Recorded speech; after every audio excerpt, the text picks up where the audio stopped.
He knelt beside a little girl in a wheelchair, a stranger's child, and did what no specialist, no therapist, and no amount of money had managed to do in 3 years.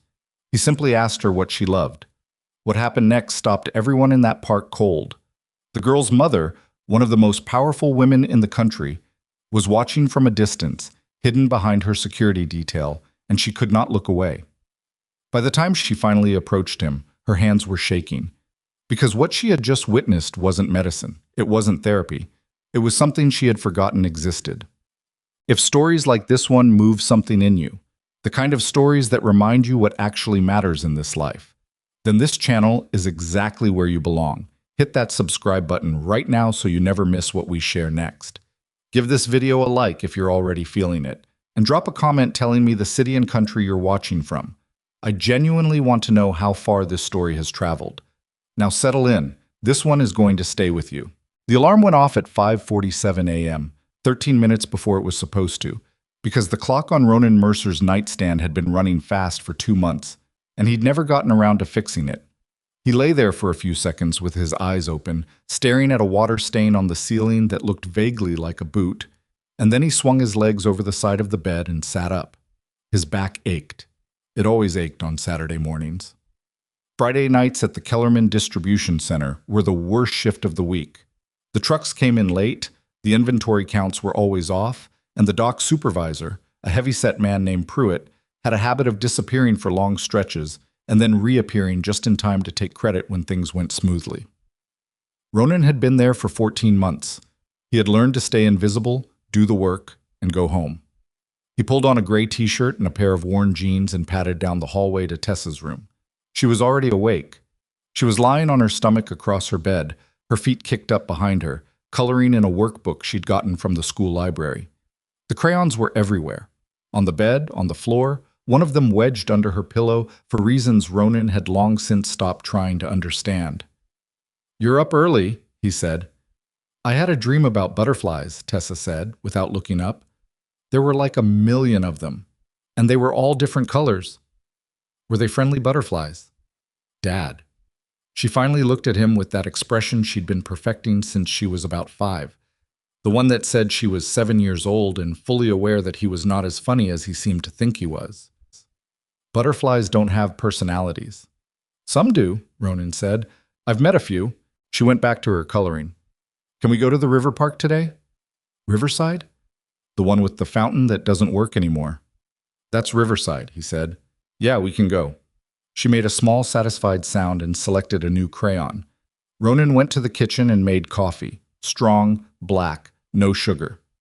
He stood at the counter and drank half of it before he remembered to eat anything, and then he found a granola bar in the back of a cabinet and ate that standing up, looking out the window at the narrow alley behind their building. It was October. The trees at the far end of the alley had gone mostly gold and orange, and the morning light was coming in low and flat, the way it did in fall. He thought briefly about nothing, which was its own kind of discipline. Riverside Park was about a 20-minute walk from their apartment on Calverton Street, and Tessa talked almost the entire way. She told him about a boy at school named Marcus, who had declared himself the king of the monkey bars and was making everyone else ask permission to use them, and she told him about a book she'd read about dolphins that had made her cry a little, but in a good way, and she told him that she'd decided she wanted to learn to make soup. Real soup, she clarified, not from a can. What kind of soup? I don't know yet. I'm still thinking about it. That's a responsible approach. I know, she said. He was carrying a canvas bag with 2 water bottles, a container of grapes, and a jacket for Tessa in case it got cold. The jacket was too small. He'd noticed it the last time she wore it back in September, and he made a mental note to get her a new one before the real cold came in. He made a lot of mental notes like that. Some of them he remembered to act on. Others drifted away somewhere between the end of his shift and the beginning of the next one. Riverside Park was not a particularly impressive park. The fountain in the center hadn't worked in at least 3 years, and the benches along the main path had that weathered, slightly gray look that came from not being repainted often enough. But there were big old trees that made good shade in summer and good color in fall, and there was a broad paved area near the east fence where kids liked to ride bikes and run around, and Tessa loved it in the uncomplicated way that children love places that have simply been good to them. They found a bench near the iron fence that ran along the park's east edge, and Ronan set down the canvas bag and stretched his shoulders, while Tessa immediately began investigating the area around the bench for anything interesting. Acorns, interesting rocks, evidence of squirrel activity. That was when he saw the girl. She was sitting in a wheelchair about 15 feet away, close to the fence, positioned so that she was facing the open paved area where other children were moving around. She looked to be about 6, maybe a little younger. She had dark hair pulled back loosely, and she was wearing a light blue jacket, and she was watching the other children the way you watch something through glass, present but separated, quietly aware of the distance. There was no adult immediately beside her. There were 2 men in dark clothing standing maybe 20 feet away near the fence, one of them with an earpiece, and they were clearly doing that thing where you pretend to be casual while actually watching everything. Security, Ronan recognized. The expensive kind, not the mall cop kind. These men had a particular posture, weight distributed, sightlines organized, attention split and managed. He glanced around more carefully. A woman was standing near the tree line about 40 feet away, half turned, speaking quietly into a phone. She was well dressed in that way that didn't announce itself loudly. Dark coat, careful posture, the kind of stillness that came from being used to managing a great deal. She was probably in her early 30s. She was not looking at the girl in the wheelchair, or she was pretending not to. Tessa came around from behind the bench and stopped when she saw the other girl. For a moment, Tessa just looked at her. Then she walked over. Ronan watched without moving. "Hi," Tessa said. "I'm Tessa." The girl in the wheelchair looked up. Her eyes were dark and careful. "I'm Sienna," she said. "Do you want to play? We're not playing anything yet, but we could think of something."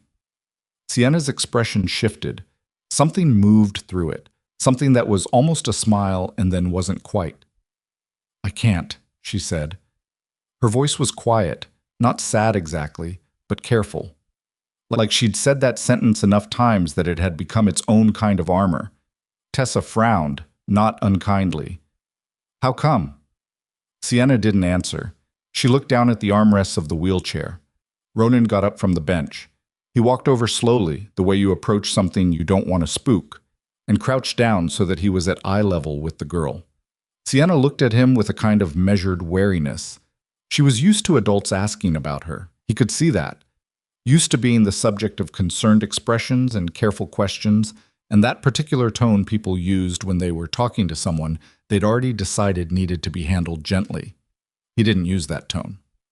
"What's your name?" he asked, which she'd already told Tessa, but he asked it anyway because it gave her something to answer that wasn't about what was wrong with her. "Sienna," she said. "I'm Ronan. That's my daughter Tessa, who apparently doesn't believe in warm-up conversations." He glanced at Tessa. Tessa shrugged without apology. "That's okay," Sienna said, and this time the almost smile made it a little further. "What do you love doing?" Ronan asked. It wasn't what she was expecting. Her eyes came up to meet his, and he could see her recalibrating, shifting from whatever prepared answer she had for the standard questions to something that was actually hers. "Drawing," she said. "I really like drawing." Ronan reached into the pocket of his jeans. He always had chalk in there on Saturdays. Tessa had a thing for drawing on sidewalks, and he'd gotten into the habit of carrying a piece or two. He pulled out a thick piece of white chalk, looked at it for a second, then looked at the paved ground in front of Sienna's wheelchair. He drew a circle. Big, sweeping, imperfect. The kind of circle only a person who isn't worried about making it perfect actually draws. "There," he said. He handed the chalk to Sienna. She looked at it. Then she looked at the circle. Then she looked at him. "What's it for?" she asked. "Whatever you want it to be."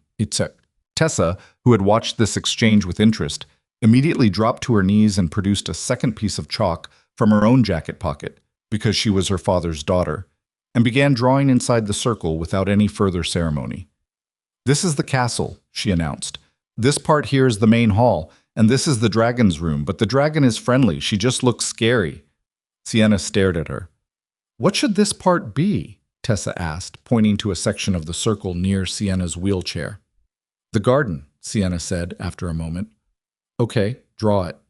Sienna leaned forward from the wheelchair, extending the chalk toward the pavement.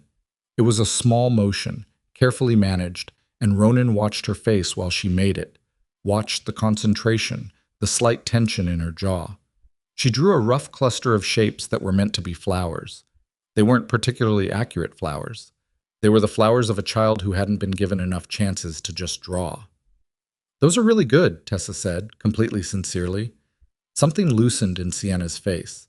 They worked on the kingdom together, Tessa providing the running commentary and the general narrative framework, Sienna contributing details with a precision and intentionality that surprised Ronan. She had opinions about where things should go.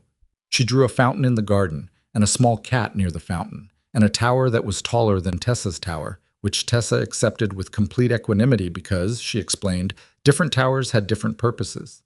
Ronan sat on the pavement with his back against the fence and watched them.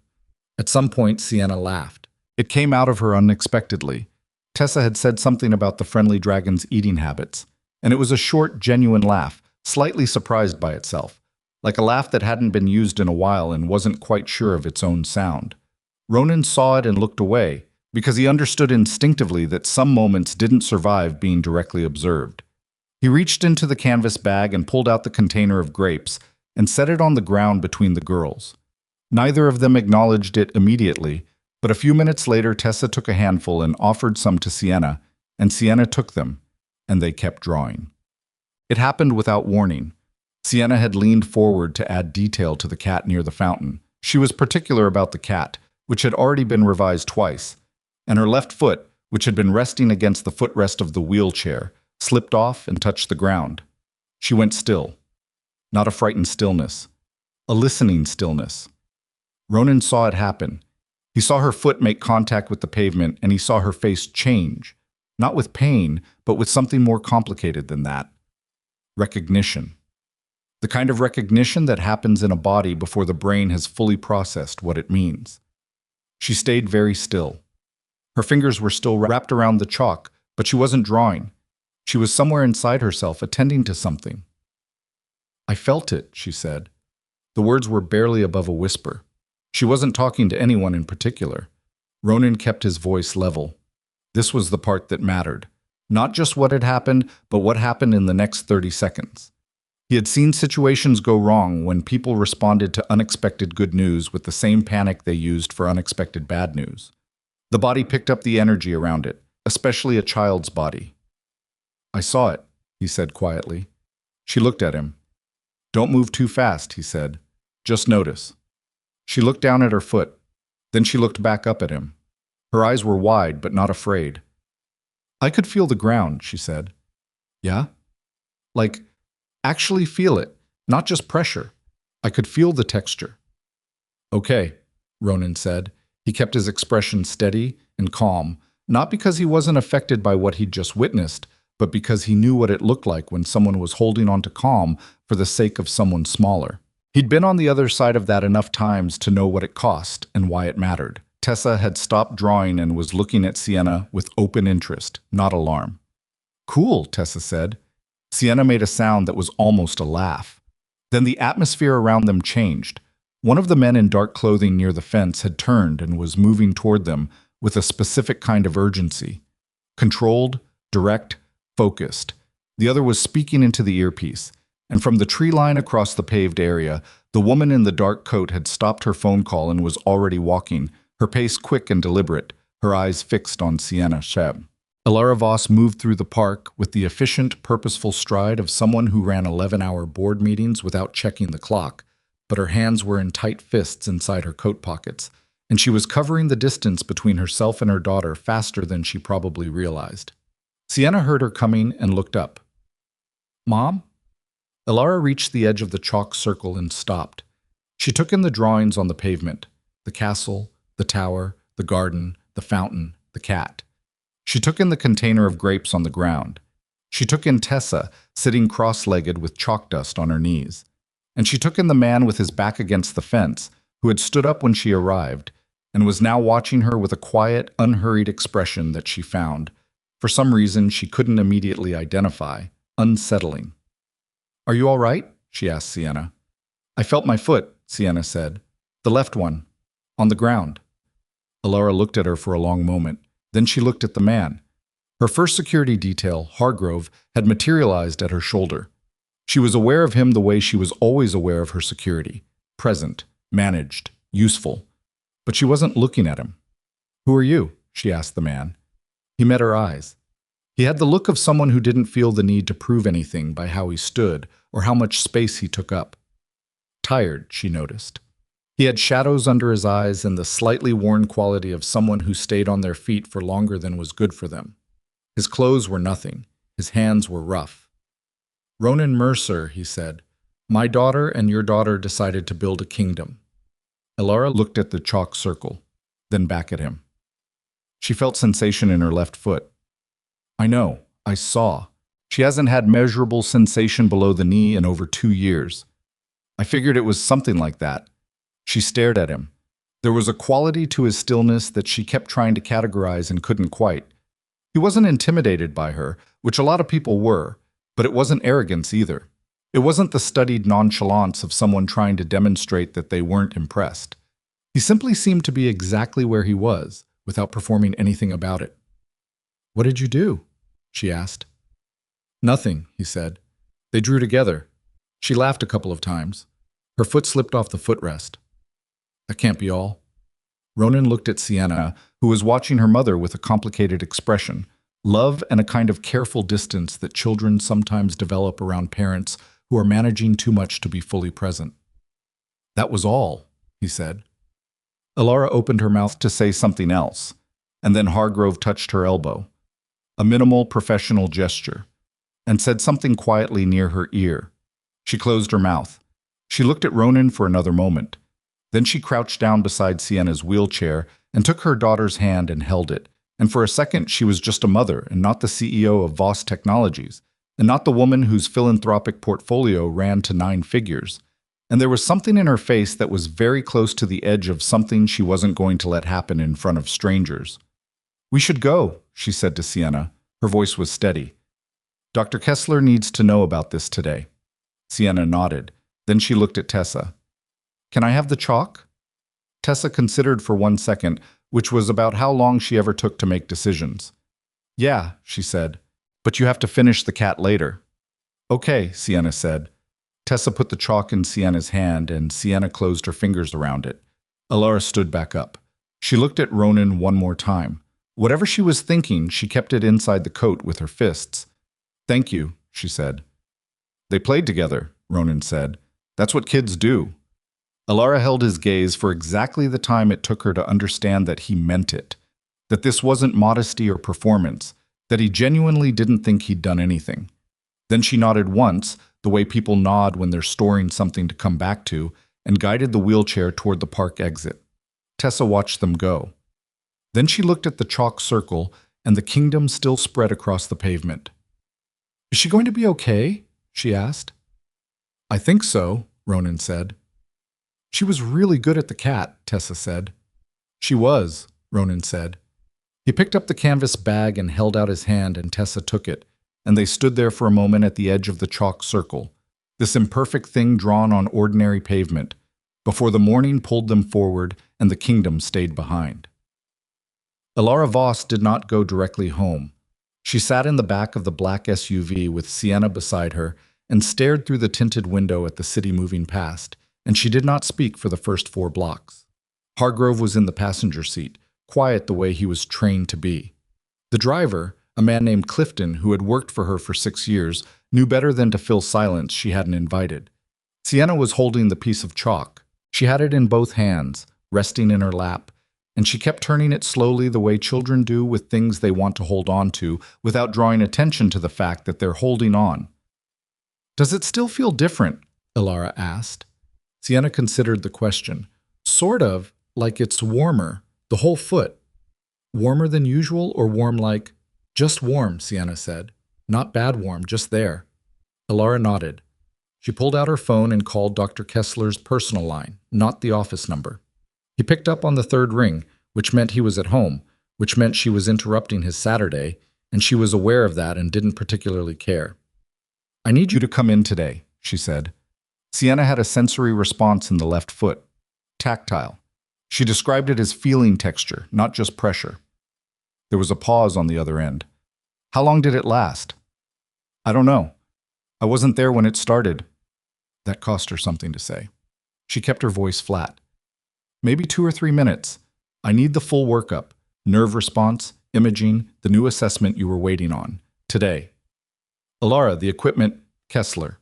Another pause. I'll be there in 90 minutes. She hung up. Sienna was watching her. Are they going to do the tests where I have to stay still for a long time? Probably, Elara said. Sienna accepted this without complaint, which was its own small heartbreak. She had been accepting things without complaint for a long time. That was one of the things Elara found hardest to sit with. The particular adaptability of her daughter, the way Sienna had learned to manage expectations before she even had them, the quiet competence of a 6-year-old who understood that some things were just part of her life now. Can Tessa come visit sometime? Sienna asked. We'll see. That usually means no. Elara looked at her. It means I don't know yet. Sienna looked back out the window. She kept turning the chalk. The test took 4 hours.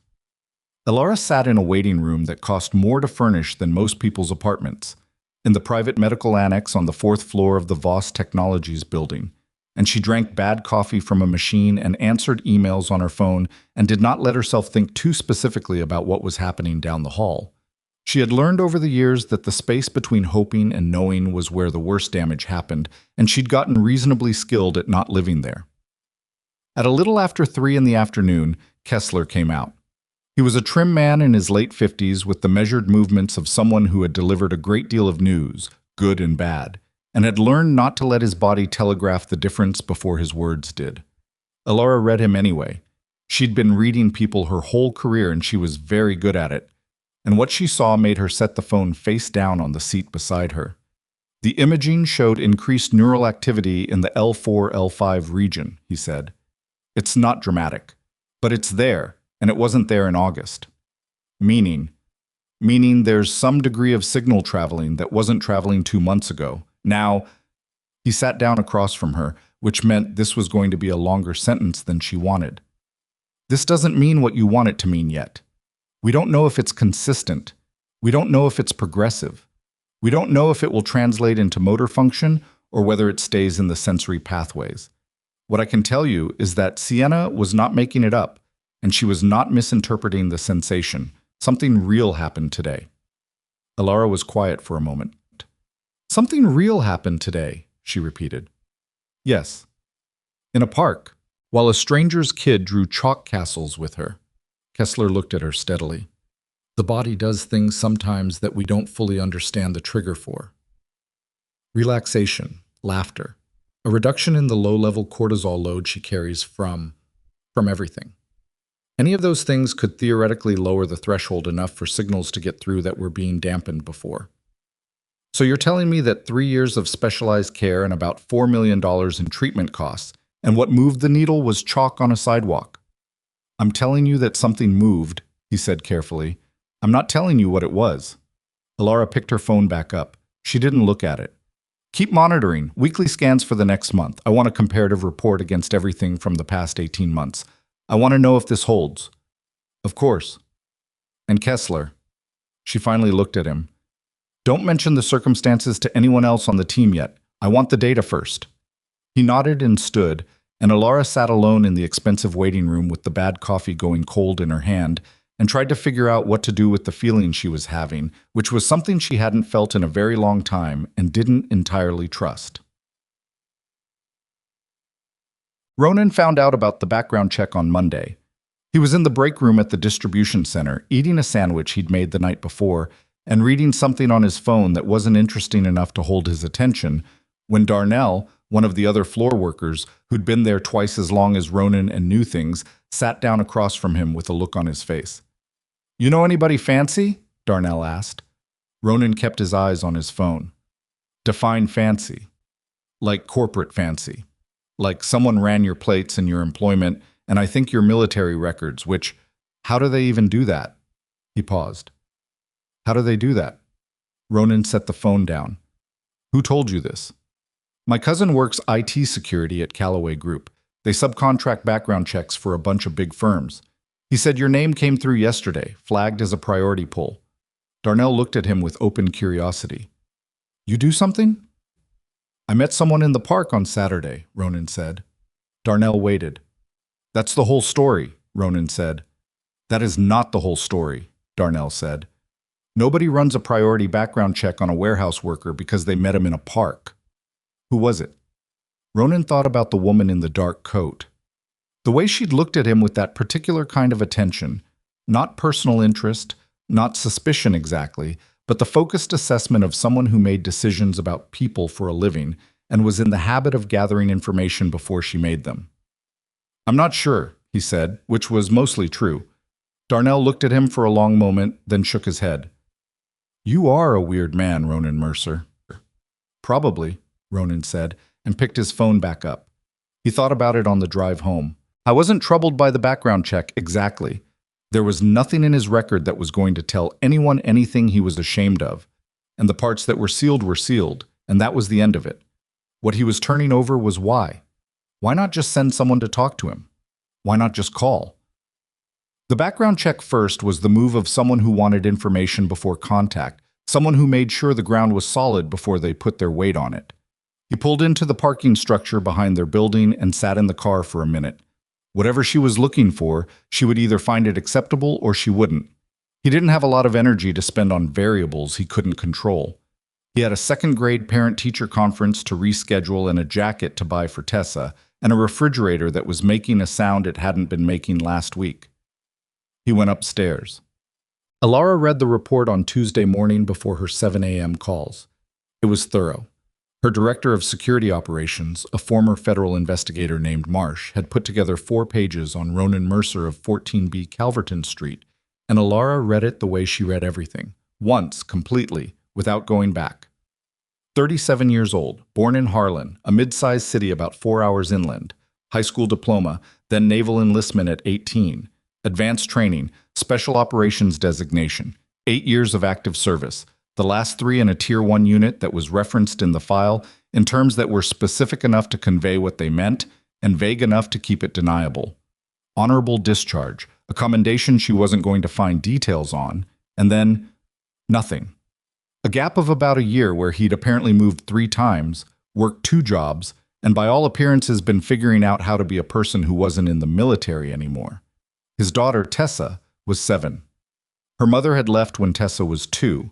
Not dramatically, the report noted, just a departure.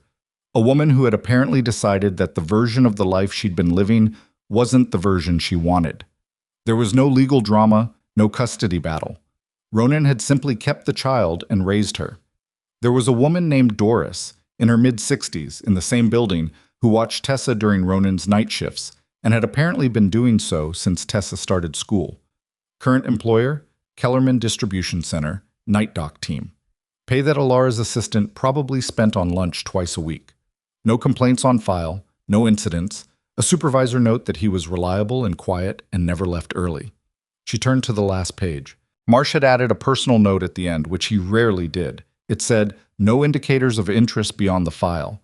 No debt, no associations, no flag. He's exactly what he looks like. If anything, his background makes the circumstances of the park meeting more interesting, not less. Elara folded the report in half and set it on her desk. She picked up her phone and then put it down again. She sat there for a moment with the early light coming in through the floor-to-ceiling windows of her home office, 42 floors up, the city spread out below like something she owned, which in certain practical senses she partly did. Then she picked the phone back up and told her assistant to find a number for Ronan Mercer. I was in the middle of a shift when she called. He almost didn't pick up. He didn't recognize the number, and unknown calls during a shift were usually either robocalls or Pruitt calling from a different phone to tell him something that could have waited. But something made him step away from the dock and answer it. Ronan Mercer, he said. There was the briefest pause, the kind that happens when someone is adjusting to the fact that you answered differently than they expected. This is Elara Voss. We met in Riverside Park on Saturday. He leaned against the wall. I remember. I'd like to speak with you, not on the phone, in person. I have some things I want to discuss. What kind of things? Another small pause. She wasn't used to being asked that, he could tell. She was used to the meeting being agreed to and the what kind of things being revealed when she was ready to reveal them. My daughter's situation, she said. and a conversation I think we should have. I'm working until 6. Tomorrow morning, then. I can send a car. I have a car, he said. If you want to meet, I'll drive myself. This time the pause had a different quality to it. Fine. 9 a.m. I'll have my assistant send you the address. Okay. She hung up. Ronan stood at the dock wall for a moment with the phone in his hand, listening to the forklifts and the roll of the freight doors and the particular industrial noise of a Friday night shift, and then he went back to work. The Voss Technologies headquarters occupied a gleaming column of glass and steel in the city's financial district, and Ronan parked in the public structure 2 blocks away and walked, because he'd rather walk than deal with the valet situation. He was wearing the cleanest thing he owned that wasn't a work shirt, a dark blue button-down that Tessa had once told him made him look like he was trying, which he'd taken as a compliment. The lobby was the kind of lobby designed to make certain things clear before anyone said a word. The ceiling was high, the materials were expensive, and the 2 people at the reception desk had the polished efficiency of people paid well to be precisely that. Ronan gave his name and was handed a visitor badge and pointed toward a set of elevators. Elara's office was on the 39th floor. Her assistant, a young man named Penn, who had the organized calm of someone managing 16 things simultaneously, met him at the elevator and walked him down a corridor with that particular quiet that expensive carpeting creates, and then showed him into a corner office with 2 full walls of glass and a view that made everything outside the window look like a model of itself. Elara was standing, not sitting. She had a coffee in her hand and she was dressed with that same controlled precision, dark blouse, good slacks, heels that added 2 inches she didn't need. She looked at him when he came in, and he got the feeling she'd already been assessing the assessment, working out what she thought before she let herself respond to it. Thank you for coming, she said. Sure, Ronan said. She gestured to a chair. He sat. She sat across from him, not behind the desk. Across, at the low table near the windows, which was a choice. She set her coffee down and didn't offer him any, which he didn't mind. I had a report run on you, she said directly. I know, he said. That caught her. It was the first time her composure shifted, just slightly, just the small recalibration around the eyes. You know. Someone I work with has a contact in security services. He mentioned it Monday. She held his gaze for a moment. And you came anyway. You wanted to talk. I didn't do anything wrong. Background check doesn't bother me. What about the rest of your record, she said. The parts that weren't in the report. What about them? I know what a Tier 1 Special Operations designation means. I know what those units do. I'm asking if there's anything I need to understand about what you've done, and who you are now. Ronan leaned back slightly in the chair. He looked at her steadily, and she looked back, and neither of them made it a contest. It was just 2 people being honest about what kind of conversation they were having. I served, he said. I did my job. Some of what I did I'd do the same way again, and some of it I probably wouldn't, and most of it I don't talk about. I got out. I've been raising my daughter for 5 years on my own. I work nights, and I pay my bills, and I try not to be the kind of person my daughter is going to be embarrassed by when she's older. He paused. Is that what you needed to know? Not exactly, she said. But it's a start. She picked up her coffee again, more for something to do with her hands than because she wanted it, he thought. Sienna's imaging showed neural activity Saturday that wasn't present in her last scan in August. Ronan was quiet. Dr. Kessler doesn't want to overstate it. He's being careful. But something happened, and I want to understand what. She looked at him. I've had her in the best programs in the country. Private therapists, experimental treatments, specialists who charge more per hour than some people make in a month. And in 2.5 hours in a park, drawing with chalk, she felt sensation she hasn't felt in over 2 years. She stopped. I'm not accusing you of anything. I'm asking you what you saw. I saw 2 kids playing, Ronan said. That's what you keep saying. Because it's what happened. It's not enough of an explanation. Why does it need to be more? He wasn't being difficult. The question was genuine. Sienna's been treated like a patient for 3 years. Everything around her has been about her condition. Every adult in her life looks at her and sees what's wrong first. I didn't do that. He shrugged. That's not a medical treatment. I just talked to her like she was a kid. Elara looked at him for a long time. She asked about Tessa, she finally said. Tessa liked her, Ronan said. She was impressed by the cat. Something moved through Elara's face that wasn't quite a smile but was in that neighborhood. It lasted about half a second and then her expression reorganized itself. I want to make a proposal, she said, and I need you to understand that I'm not doing this out of sentiment. I've looked at what happened clinically, and I've looked at Sienna's pattern over the past 3 years. And one of the variables that keeps coming up is social environment. She's around adults almost exclusively. Her world has narrowed significantly. She's lonely, Ronan said. Elara's jaw tightened slightly, not with anger, with the particular resistance of someone who knows a thing is true and has been not thinking it. Yes, she said. She is. Okay. I'd like Sienna and Tessa to spend time together regularly. Structured, but not, she paused, not clinical, not supervised in a medical context. Just time, if you're willing. Ronan thought about it, not for long. I'd have to talk to Tessa. She'd have to want to. I'm not going to schedule her friendship. Of course. And it can't become something it isn't. I'm not a therapist. Tessa's not a treatment program. If they get along, they get along. If they don't, that's the end of it. Agreed. And Sienna needs to know that too, that Tessa's her friend, not her helper. Elara looked at him with an expression he couldn't fully classify. It was somewhere between respect and something more complicated. Maybe the particular discomfort of realizing someone had said something you should have thought of yourself. Yes, she said. You're right. They sat with that for a moment. You don't do this for anything, he said. The visit. You don't make it an exchange. I wasn't planning to. Your assistant will call me and say something about compensation, or... No, she said, sharply enough that it cut across what he was going to say.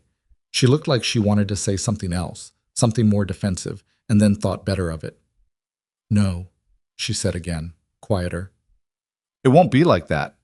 He nodded. Penn appeared silently in the doorway with the timing of someone who'd been listening for the shift in tone. Ms. Voss, you have the Harrington call in 6 minutes. Elara stood. Ronan stood. They were closer to eye level than he'd expected. She was taller than she'd seemed in the park. Or maybe the heels accounted for it. Saturday, she said. If the weather holds, there's a park closer to our building. More space. Better pavement. She said that last part with something almost wry in it. I'll ask Tessa, he said. He picked up his jacket from the back of the chair, and Penn walked him back to the elevator. In the lobby, he stopped and handed the visitor badge back to the woman at the desk, and she took it with a professional smile that meant nothing, and he walked back out into the city and thought about what he'd just agreed to. He didn't know, walking those 2 blocks back to his car, that Elara Voss had gone back to her window after he left and stood there long enough that Penn had to knock twice on the door to remind her about the Harrington call. He didn't know that she'd pulled his file back out and reread Marcia's note at the bottom. He didn't know that Sienna, when her mother came to her room that evening and told her she was going to see Tessa again on Saturday, had closed her eyes for a moment in a way that wasn't dramatic at all, just the private satisfaction of a child who had learned to keep her hoping small. He drove home in his ordinary car, through ordinary traffic, and picked Tessa up from Doris's apartment and made pasta for dinner, and asked Tessa while they were eating what she thought about seeing Sienna again. Tessa considered it with the seriousness it deserved. She still has my chalk, she said. She does, Ronan said. Then yeah, Tessa said. We should probably go get it. He nodded and put another serving of pasta on her plate, and the city outside their window went on doing what cities do, completely indifferent to what was taking shape inside it. Part 3 lưu ý, viết đủ 5 trên bằng 500 từ liên kết liền mạch với các phần trước trong câu chuyện pha hồi thoại tạo thành một câu chuyện liền mạch khi ghép lại. Mỗi phần liền mạch với phần trước không giới thiệu lại câu chuyện ở đầu phần mới. Liên kết các phần của câu chuyện một cách liền mạch. Sử dụng câu chuyện tiếp giữa các phần. Duy trì chủ đề, tránh ngắt quãng đột ngột, không sử dụng gạch đầu dòng hoặc tiêu đề phụ, phong cách kể chuyện Mỹ, Hoa Kỳ, giống văn giàu cảm xúc. Kể theo ngôi thứ 3, giữ đồ kịch tính không viết lan man, nhân vật không hoàn hảo, hội thoại tự nhiên, tránh ngôn ngữ văn chương sáo rơi và cụm từ AI điển hình. Viết như nhà văn chuyên nghiệp, không như AI cố gắng nghe sàng. Có yếu tố con người, cầm miêu tả qua mượt mà và hoàn hảo, kết thúc phần không giới thiệu phần sau, câu chuyện không nhắc đến Chúa. Lưu ý trả lời trong mục tin nhắn không nhảy sang document, chỉ đơn bắt buộc, không được xuất hiện trong nội dung truyền. Đây là một câu chuyện điện ảnh hoàn toàn hư cấu được tạo ra chỉ nhằm mục đích giải trí, không đề cập hay ngụ ý rằng nó dựa trên sự kiện có thật, người thật hoặc câu chuyện có thật, không sử dụng các cụm từ như dựa trên một câu chuyện có thật, theo ghi chép, hoặc bất cứ điều gì tương tự. Tất cả các nhân vật, địa điểm, tổ chức và sự kiện phải hoàn toàn hư cấu, lưu ý đặc biệt quan trọng. Nếu đạt đến giới hạn trả lời, không được dùng giữa câu hay viết nốt câu đó hoàn chỉnh không mở rộng nội dung. Message collapsed, part 3. The second Saturday went better than the first, which wasn't something Ronan had been counting on. Elara had arranged access to a private terrace space attached to the Voss building. Not ostentatious exactly, but clearly not something anyone had to apply for a permit to use. It was a broad, flat, paved area on the second floor with good light and a low wall around the perimeter, and enough room for 2 children to spread out without feeling contained. There were potted trees along one edge that had gone orange and red with the season, and the city noise filtered up from below in that ambient way that made it background rather than interruption. Ronan drove them there in his car, which Tessa had decorated years ago with a collection of small sticker animals along the dashboard, and which he'd never removed because she'd been so deliberate about their placement. Tessa spent most of the drive deciding which chalks to bring, which she was treating with the seriousness of someone packing for an expedition. She likes detail, Tessa said, holding up a thinner piece of chalk.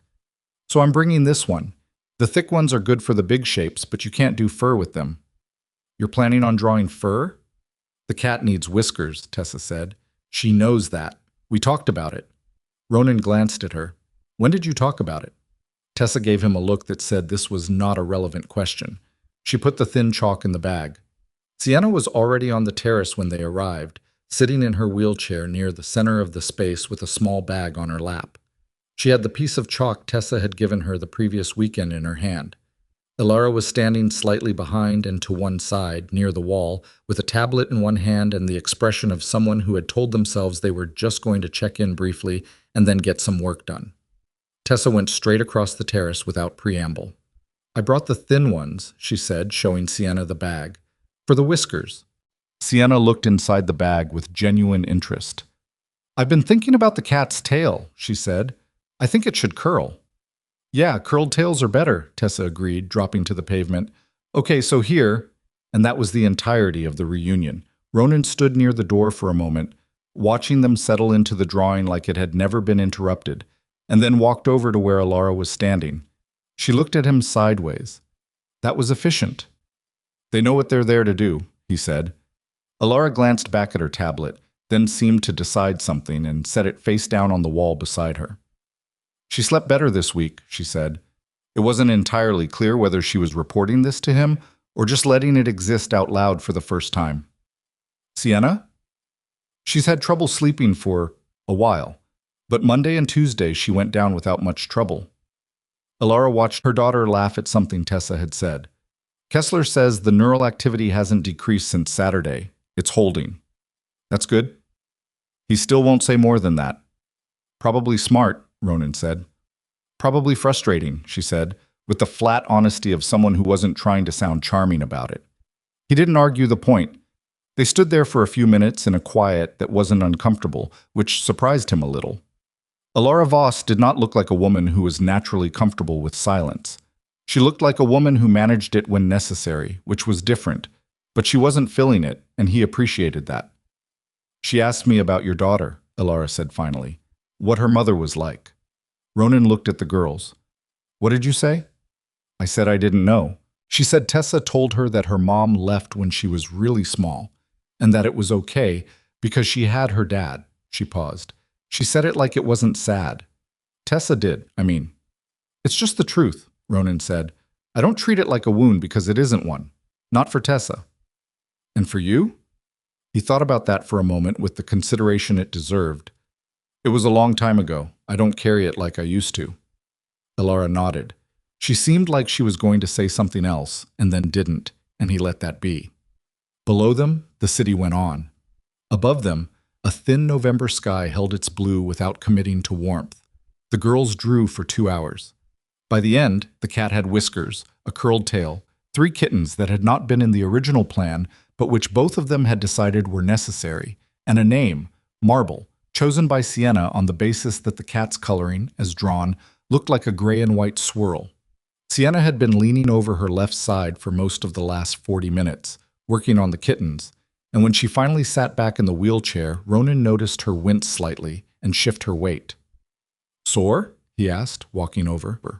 "My side," she said, from leaning. "You were down there a while." "The kittens took longer than I thought." Tessa studied the kittens critically. "They're really good, though."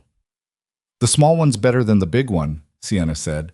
"I need more practice with big shapes." "The big one's fine," Tessa said, in the tone of someone ending a conversation that didn't need to happen. Ronan crouched beside the wheelchair. "Can you feel that? The soreness in your side?" Sienna blinked at him. "Yeah, it's like when you stay in one position too long." "That's new?" He kept his voice the same, not excited, just curious. Sienna thought about it. "Kind of. I mean, I can always feel stuff above my waist, but this is lower, like closer to my hip." Ronan stood up. He looked across the terrace at Elara, who had been close enough to hear every word. She had both hands wrapped around the tablet, and her face had done that thing. The controlled, almost nothing expression of someone whose internal response was significantly larger than what they were showing. He held her gaze for a second. Then he looked back at Sienna. "You should tell Dr. Kessler that," he said. "I know," Sienna said, already sounding tired at the prospect. "He's going to want me to do the pokey test." "The what?" "It's this thing where he pokes you with a thing and asks you what it feels like." She made a face. "It doesn't hurt, it's just boring." "Better boring than not feeling it," Tessa said. Sienna considered this seriously. "True," she said. "What?" Kessler's report the following week added a notation about hip flexor region sensation that he described in writing as clinically significant but preliminary. In the margin of the printed copy, which Elara read in her car on the way to a board meeting, someone, she assumed Penn, had added the word preliminary, underlined twice, as a reminder, she supposed, not to let herself get ahead of the data. She appreciated the intention. She ignored it anyway. The thing about being a person who built a company from a 2-person startup to a publicly traded firm with 11,000 employees was that you learned to read signals before the full data was in. You learned that being early to a conclusion, when the conclusion was based on real pattern recognition and not wishful thinking, was often the difference between leading and following. She knew the difference. She'd made enough wrong calls to know when the evidence was solid. And the evidence, Kessler's measured, cautious, carefully hedged evidence, was pointing somewhere. The question she kept coming back to wasn't clinical. It was simpler and less comfortable. What was it about those hours with those 2 children that was doing what 3 years of the best medicine had not? She had a theory, but it bothered her, not because it was wrong, because if it was right, then she had spent 3 years solving the wrong problem. The 3rd Saturday, Ronan came alone. Tessa had woken up that morning with a low-grade fever and a complaint about her ear that Ronan recognized as the beginning of an ear infection. She'd had them before, always in the fall, always starting with this same combination of vague malaise and pressure. He'd called the pediatrician's after-hours line, gotten a prescription called in, and then faced the question of what to do about Sienna. He called the number Elara's assistant had given him. Penn answered. "It's Ronan Mercer. Tessa's sick. She can't make it today. I wanted to call early enough that it's not a disruption." He paused. "Tell Sienna it's not because she did anything. She'll worry about that." There was a brief pause on Penn's end. "I'll let Ms. Voss know. Do you want me to cancel?" "Actually," Ronan said, "would it be all right if I still came, just to check in on Sienna?" He was quiet for a second, aware that this was a slightly odd thing to say. Tessa would want someone to be there. She'd feel bad about leaving her hanging. Penn said he'd check and call back. He called back in 4 minutes. Elara said it was fine. Sienna was waiting on the terrace again, but differently. There was a quality to how she was sitting that told Ronan she'd already been informed, because she wasn't looking at the door with expectation. She was looking at the paved area in front of her with the withdrawn expression of someone managing disappointment. He sat down on the low wall across from her. "She's going to be fine," he said. "Ear infection. She has the medicine already." Sienna nodded. She had her hands in her lap. "She probably should have brought a jacket last week. It was cold." "I mentioned that," Ronan said. She didn't listen. She doesn't listen to a lot of things, Sienna said, without any judgment in it, just observation. No, he agreed. She doesn't. She's very sure of herself. Sienna looked up at that. Is that bad? No, Ronan said. I think it's mostly good, as long as she learns to hear people out. He paused. She's getting better at it. Sienna seemed to consider this. Then she said, I always listened to everyone, every doctor and every therapist. I always did everything they asked.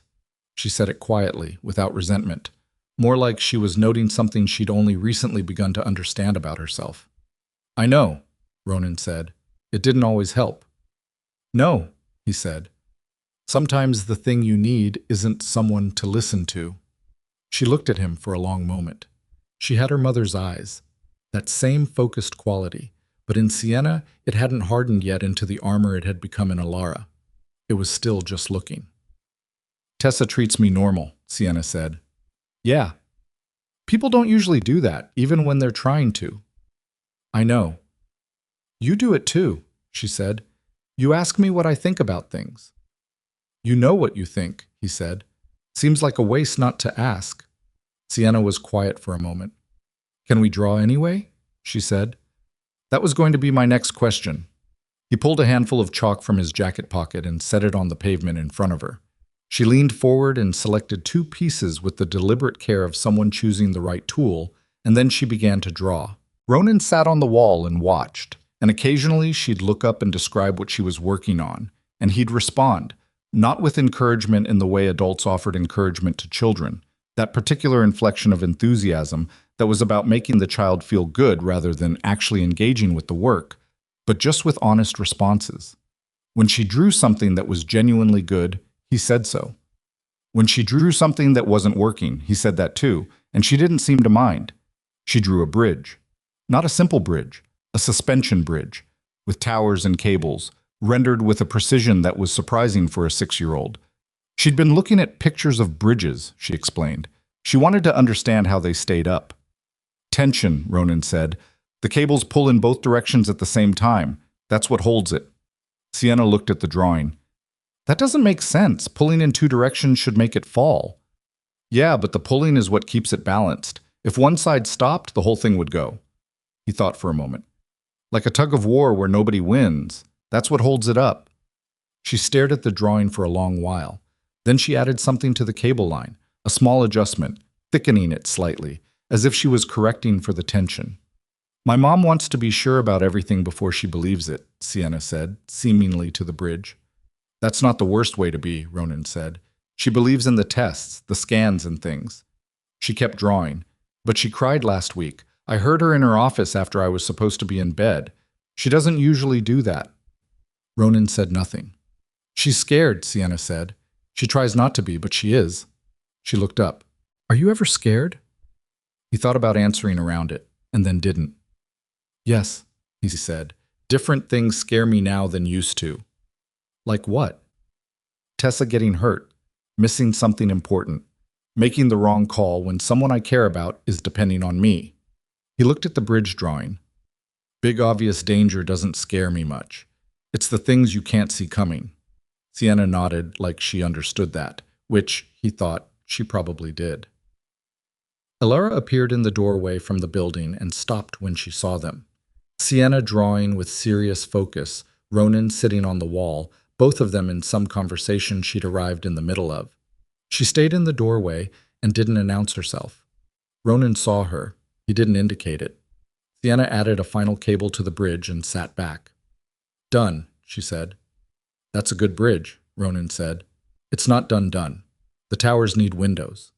She looked at the chalk in her hand. But this one's too thick for windows. Next week, he said, Tessa will bring the thin ones. Sienna smiled at that. A small, real smile, not a performance. The kind that arrived because it couldn't help it. Elara stepped back from the doorway before either of them could turn and see her face. She found him in the lobby 20 minutes later when he was leaving. She talked to you, Elara said. He stopped. He hadn't heard her come up behind him, which in itself was something. He generally heard people coming. She'd been quiet, or he'd been thinking. She usually talks to me, he said, about me. He looked at her. She was holding a coffee cup and her posture was the precisely managed kind that meant she was working at it. She talked about the bridge, he said, and she asked me some things. What things? Whether I was scared of things. He held the lobby door for a moment. She's thinking about you. She hears things. He paused. She's not worried about herself as much as she's worried about you. Elara's jaw did the thing he'd noticed before, the slight set of it, the internal argument happening behind a controlled face. She's 6, Elara said. Yeah, Ronan said. Kids pay attention. I don't want her carrying that. Then you might need to let her see that you're okay sometimes. Not performing okay. Actually, okay. He said it without roughness, but without cushioning it either. She's smart. She knows the difference. Elara looked at him with an expression that was somewhere between irritated and raw, and he understood that nobody talked to her like this, that the people in her life were too managed or too employed to say the direct thing. You barely know me, she said. I know, he said. Doesn't change what I said. She didn't respond to that. She was looking at something past him, the lobby, the door, some middle distance. I had a meeting Thursday with a child development specialist, she said, Dr. Amara Reeves. She works with kids in rehabilitation settings. I asked her to come in and observe Sienna. Okay, she said almost exactly what you said, the second day. She looked at him. That Sienna's been so surrounded by clinical intervention that she's learned to present as a patient, to manage herself for the adults around her instead of just being a child. Her voice was flat, but there was something underneath it. She said the most therapeutic thing we could do was reduce the therapeutic environment. That's a good doctor, Ronan said. It's 3 years late, Elara said. He didn't argue that because it was true, and she knew it was true, and arguing it wouldn't help either of them. What are you going to do with it? He asked. She looked at him directly. I'm going to change some things, she said. What those things are, I'm still working out. Okay, he said. I'd like to keep the Saturdays going, she said. Even when Tessa is sick. Today was... She stopped. Good for Sienna. Yeah, he said. She drew a bridge. I know, she showed me after you left. Something softened in her face for a moment. She explained to me about the tension, how the pulling in both directions is what holds it up. She figured that out herself, Ronan said. I know she did. Elara looked down at the coffee cup in her hands. I think that's the first time in a while she explained something to me instead of the other way around. He didn't say anything. She wasn't looking for a response. Outside, a gust of wind moved through the gap between buildings and rattled the lobby doors in their frames. And somewhere across the street, a cab horn went off and was immediately answered by another. And the ordinary machinery of the city kept doing what it did, indifferent and reliable. I'll see you next Saturday, Ronan said. Yes, she said. He left. She stood in the lobby with her coffee for a while after the door closed, and Penn found her there 3 minutes later and asked about the afternoon schedule. And she said fine, yes, whatever was on it, and walked back toward the elevator. Well, the weeks that followed had their own rhythm, the kind that builds without anyone naming it. Saturdays became fixed. Tessa's ear infection cleared in 5 days, and she was back the following weekend with the thin chalks and a new idea. The kingdom needed a harbor, she'd decided, because Sienna's bridge should go somewhere. Sienna had spent the week drawing bridge variations in a sketchbook her mother had brought home, and she had specific opinions about span ratios that she could not have articulated technically but understood intuitively, and the two of them argued about the harbor's placement with a seriousness that Ronan found genuinely funny. Elara stayed closer on those Saturdays, not hovering. She'd made a real effort to stop that, and he could see the effort it cost her, but present. Sometimes she sat near Ronan on the wall and they talked. Not about Sienna, mostly. About other things. She asked him once about the work, the logistics job, the night shifts, and he told her honestly that it was not interesting work, but it was honest work, and the hours were predictable in their way, and she listened without the polite performance of someone who was waiting for the conversation to be over. She told him once, out of nowhere, that she'd started Voss Technologies at 22 with $40,000 she'd borrowed from a friend and a business plan she'd revised 47 times. Not 46, she said. 47, I know because I kept them all. He'd asked why, and she'd said that she wanted to be able to look back at every decision, even the bad ones. especially the bad ones. That sounds exhausting, he said. It is, she said, with a directness that surprised a laugh out of him. She had a way of saying things plainly that he hadn't expected from someone in her position. He'd expected more management, more distance. What he found was someone who had organized her life so precisely around control and outcomes that genuine ease had become genuinely foreign to her. She wasn't performing the distance. She'd built it because at some point it was the only thing that worked. He understood that. He'd built his own version of it. He just built his lower to the ground. In the 5th week, Sienna arrived at the terrace and didn't wait for Tessa to start drawing. She had her chalk out before her wheelchair had fully stopped, and she was adding to the harbor layout with the focused intensity of someone who'd been thinking about it all week, which she had. Tessa arrived 4 minutes later. They'd been stuck in a school pickup that ran late. And instead of being offended that Sienna had started without her, she just studied what had been added and said, "The lighthouse is wrong. It's too far from the water." "It's close enough to the water," Sienna said. "It needs to be closer.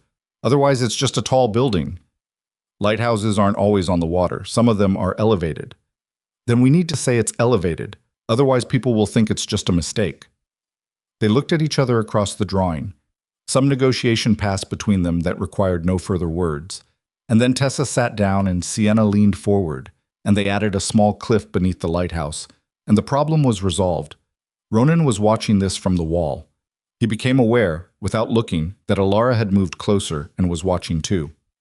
"She argued," Elara said quietly, from beside him. "Yeah. Sienna doesn't usually argue, not with other kids." She gives in. "Not with Tessa," he said. "No." There was something in her voice, not quite wonder, something more careful than wonder. "She holds her ground with Tessa." "Because Tessa respects it," Ronan said. "She doesn't treat it like a problem that Sienna has opinions. She treats it like a conversation." Elara was quiet for a moment. She was watching her daughter lean forward over the drawing with her jaw set and her chalk moving with purpose, and whatever she was feeling, she kept it contained the way she kept most things. Closely held, carefully managed, leaking only in the eyes if you were paying attention. Ronan was paying attention. "She's been practicing standing," Elara said, very quietly. "At home. With the parallel bars in the therapy room. She asked to start again last week. She stopped asking 8 months ago." "She wanted to stop?" "She said it didn't feel like anything, that she was just doing it because we wanted her to." She paused. "She wanted to start again on her own." He nodded. "Kessler wants to move her into a more intensive physical therapy schedule, but I'm going to let her lead it." She said that last part like she was making a commitment out loud rather than reporting a decision. "Good," he said. Down on the pavement, Sienna had switched to the thin chalk and was adding detail to something near the harbor entrance. "A small market," she explained to Tessa, "because harbors needed somewhere to buy fish." Tessa said she didn't like fish. Sienna said the market would have other things. Tessa said fine, but could there also be a bakery? Because harbors and stories always had bakeries near the water, she didn't know why. It was just a thing. Sienna said there could be a bakery and added it with 3 economical strokes of chalk that captured something in the proportions that was genuinely right. "She's really good," Ronan said. "I know," Elara said. "I've always known." She said it quietly, and there was something in it that was half pride and half guilt. The specific blend of a parent who recognized a gift and wondered if the circumstances had let it be enough. He didn't say anything to that. Some things didn't need answering. They stood side by side at the wall while the girls worked, while the November afternoon moved toward its early dark, while the city below them made its constant sound, and neither of them filled the silence. Because by now they'd both figured out that the silence between them was one of the few places neither of them had to manage anything. It wasn't a clean thing, what was building between them. It didn't have a name yet, and neither of them was in a hurry to give it one. It was just 2 people who had both, in their different ways, learned to carry more than they let show, standing at the edge of something they hadn't planned and hadn't prepared for, watching their daughters build a world on the ground together, chalk-dusted and deliberate, and entirely their own. The name came out in December, 6 weeks after the Saturdays had begun, and it came from a direction Ronan hadn't been watching. He was at work when it happened, a Wednesday night, close to 2 in the morning, the dock quiet in the particular way it got when the last truck had been cleared and the counts were being reconciled and everyone was moving slow, with the specific tiredness of people who were almost done but not quite. Pruitt had gone to his office. Darnell was running the final inventory check. Ronan was at the dock door, logging seal numbers, when his phone buzzed with a news notification. He almost didn't open it. The headline read, Voss Technologies CEO linked to controversy over adaptive research contract. Disability advocates call for transparency. He stood at the dock door in the cold and read the article in full. The substance of it was this. Voss Technologies had, 3 years prior, entered into a research partnership with a medical devices firm called Cortigen Solutions. Cortigen's focus was neural interface technology for mobility-impaired patients. The partnership had been structured in a way that gave Voss significant IP rights to research findings, and a disability advocacy organization called the Harlan Access Coalition had obtained documents suggesting that some of the clinical trial data from Cortigen's adaptive mobility research had been selectively shared. Findings that supported commercial applications moved forward, while findings that suggested non-commercial interventions were effective were not published. The article did not accuse Elara of direct wrongdoing. It was careful, but it named her company, and it named Sienna in a way that made Ronan's jaw tighten, a line that noted, almost as an aside, that the CEO's own daughter had a mobility impairment, and that questions had been raised about whether personal financial interest in commercial solutions had shaped the research priorities. He put the phone in his pocket and finished logging the seal numbers. He didn't call her that night.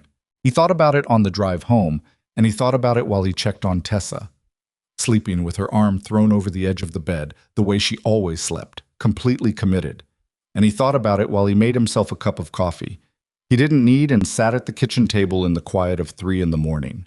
What he was working out wasn't whether it was true. He didn't know if it was true. What he was working out was whether he'd been wrong about her, and how you measure that when you've only known someone for 6 weeks.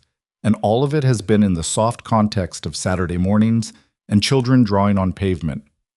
He thought about the way she'd sat across from him in that office and said, the background check wasn't something she was going to apologize for.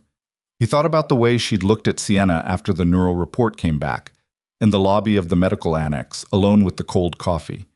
He thought about standing at the wall while the girls drew, and the way she'd said, I'm going to let her lead it, like a commitment she was making to herself more than to him. None of that answered the question the article was asking. He went to bed. She called him the next morning before 8. He was getting Tessa ready for school, braiding her hair, which he was competent at in the functional sense, but not particularly skilled at. And Tessa had accepted years ago that her father's braids were slightly uneven and that this was just a feature of her life. When the phone rang with Elara's number. Hold on, he told Tessa. Don't move your head. I wasn't moving my head, Tessa said. He finished the braid with one hand and answered with the other. I saw it, he said, before she could speak. There was a beat of silence. I was going to explain. You don't have to explain anything to me, he said. He walked to the kitchen, out of Tessa's range. But I want to know if it's true. Which part? The part about suppressing the research. Another pause, longer this time. He could hear her breathing, controlled and deliberate, the way people breathe when they're managing something they don't want to mishandle. The partnership with Cortigen was a business arrangement, she said. The IP structure was standard for that kind of deal. We didn't direct their research priorities. We didn't tell them what to publish. She paused. What happened was that Cortigen made internal decisions about which findings to advance, and those decisions aligned with commercial viability. And because we held a stake in the outcome, the advocacy group is drawing a line between those two things. Are they wrong to draw it? The pause this time had a different quality. No, she said. They're not wrong that the incentive structure existed. They're wrong that I personally made those calls. But the incentive structure, that was mine. I built it. Ronan leaned against the kitchen counter. Okay, he said. That's all you're going to say? What do you want me to say? I don't know, she said, which he believed because she sounded genuinely uncertain. And she was not a person who sounded genuinely uncertain very often. I wanted you to hear it from me, before you read more of what other people are going to write about it. I read the article last night, he said. The part about Sienna. I know. Her voice went tight. That's the part that... She stopped, started again. She doesn't know yet. I'm going to have to talk to her. She's going to hear things at some point. I know that. She handles more than you think she does. Ronan. There was an edge in it. Not anger at him, anger at the situation, which she was choosing not to direct at him, which he noticed. I know my daughter. I know you do, he said simply. There was a long pause. The board is calling a meeting for Friday, she said. The advocacy group wants a public response by end of week. My PR team wants me in 3 different interviews. And somewhere in all of that, I have to find a way to sit down with a 6-year-old and explain. She stopped. I don't know how to explain it to her. Tell her the truth, Ronan said. The version she can hold. You don't have to give her everything. Just don't give her a story that isn't real. She'll ask me if I did something wrong. Did you? A beat. Not the way they're saying, but yes, in another way, yes. Then tell her that, he said, that you made decisions that had consequences you didn't fully think through. Kids understand that. They do it every day. Elara was quiet for long enough that he wondered if the call had dropped. Then she said, You make it sound simple. It's not simple, he said. It's just honest. He could hear her exhale slowly on the other end. Can Saturday still happen? She said. I know it's a lot to ask. With all of this, Saturday still happens, he said. Unless you don't want it to. I want it to. Then we'll be there. He hung up and went back to the living room, where Tessa was examining her braid in the hallway mirror with the evaluative expression of someone who had long since made peace with imperfection. Who was that? She asked. Sienna's mom. Tessa looked at him in the mirror. Is Sienna okay? She's fine. Sienna's fine. Tessa looked at the braid again. This one side is a little lumpy. Yeah, Ronan said. Sorry. It's okay, she said. It gives it character. The week that followed was not a good week for Elara Voss in any of the ways that were public-facing. The board meeting on Friday was 4 hours long and generated nothing useful except a shared understanding that no one wanted to be the one seen as insufficiently concerned. The PR team produced 3 draft statements, none of which Elara approved, because all 3 of them were written in the particular language of people managing a story rather than addressing one. And she had decided, somewhere between Wednesday and Thursday, somewhere in the space of a conversation with Ronan Mercer that she kept returning to without meaning to, that she was done managing the story. She wrote her own statement. It was 6 paragraphs. It acknowledged the incentive structure, said clearly that the commercial alignment of the Cortigen partnership had created conditions that should not have existed, committed to a full independent audit of all published and unpublished research from the partnership period, and established a $50 million fund to support non-commercial disability research with open publication requirements. Her legal team read it and said it was too direct. She published it anyway. The response split roughly how she'd expected. Some found it insufficient, some found it surprisingly candid. Some were waiting for the audit results before deciding. What mattered to Elara was not the response. What mattered was that she'd said a true thing in true language, which she hadn't done publicly in a long time, and the particular discomfort of that honesty felt less like exposure than like something she'd put down that she'd been carrying without noticing the weight. She talked to Sienna on Thursday evening. She brought her to the library off the main hall, Sienna's favorite room in the apartment, full of oversized art books and a reading chair near the window that Sienna had claimed as hers years ago. And she sat on the ottoman across from the chair and told her daughter the truth in the version a 6-year-old could hold. She said that she had made a deal with a company that was supposed to help children like Sienna. She said the deal had been set up in a way that might have meant some important information didn't get shared the way it should have. She said she hadn't done it on purpose, but that she was responsible for how things were set up, and that when you're responsible for something, the outcomes belong to you even when you didn't intend them. She said she was going to fix it. Sienna listened through all of it with the serious attention she gave everything that mattered. When Elara finished, Sienna was quiet for a moment. Were the children hurt? She asked. I don't know yet, Elara said. That's what the audit is going to find out. What's an audit? It's when you go back through everything and check what actually happened. Sienna thought about that. Like when I go back and look at a drawing to see what's wrong with it. Exactly like that. Sienna pulled at a thread on the reading chair's armrest, a habit she had when she was thinking. You said you were responsible even though you didn't mean it. Yes. Like if I knocked something over by accident, it's still my mess. Yes, Elara said. Like that. Sienna nodded slowly. Then she said, Tessa knocked my chalk off the wall one time and she said sorry and fixed it. She didn't make a big deal. That's a good way to handle it, Elara said. Yeah, Sienna said. I think so too. She looked at her mother steadily. Are you going to fix it? I'm going to try. Sienna seemed to find that acceptable. She picked up one of the art books from beside the chair and opened it to a page she had bookmarked, a photograph of a painted ceiling, massive and detailed, and said, I want to draw a ceiling painting someday, like a floor that you look up at. Elara stayed on the ottoman for a moment, looking at her daughter, and something in her chest did the thing it had been doing since the first Saturday in Riverside Park, tightening and releasing, like a knot working itself loose that had been there so long she'd stopped feeling it. That's a good idea, she said. I know, Sienna said, and turned the page. Saturday arrived gray and cold, the kind of December cold that was serious about itself. Ronan and Tessa showed up with a thermos of hot chocolate. Tessa had insisted, on the grounds that it was cold enough to need it. And Tessa was wearing a new jacket that fit her properly, a red one with a hood, which she'd chosen herself from 3 options Ronan had laid out on the kitchen table. Sienna was on the terrace in a heavier version of her usual setup, a wool blanket over her lap, her breath visible in the air. She had brought the sketchbook, which she'd been keeping as a record of the terrace kingdom, rough drawings, notes in her own version of handwriting, measurements that weren't quite accurate but reflected real thinking. Tessa looked at the sketchbook and made an appreciative sound. You mapped the whole thing. In case it rains and the chalk disappears, Sienna said, we'll know where everything goes. That's really smart, Tessa said. I know, Sienna said. Ronan set the thermos on the wall and poured cups for both girls and then looked at Elara, who had come out behind him and was wearing a coat that was finally appropriate for the weather rather than just stylish, and he poured a cup for her and one for himself. She took it with both hands. Thank you.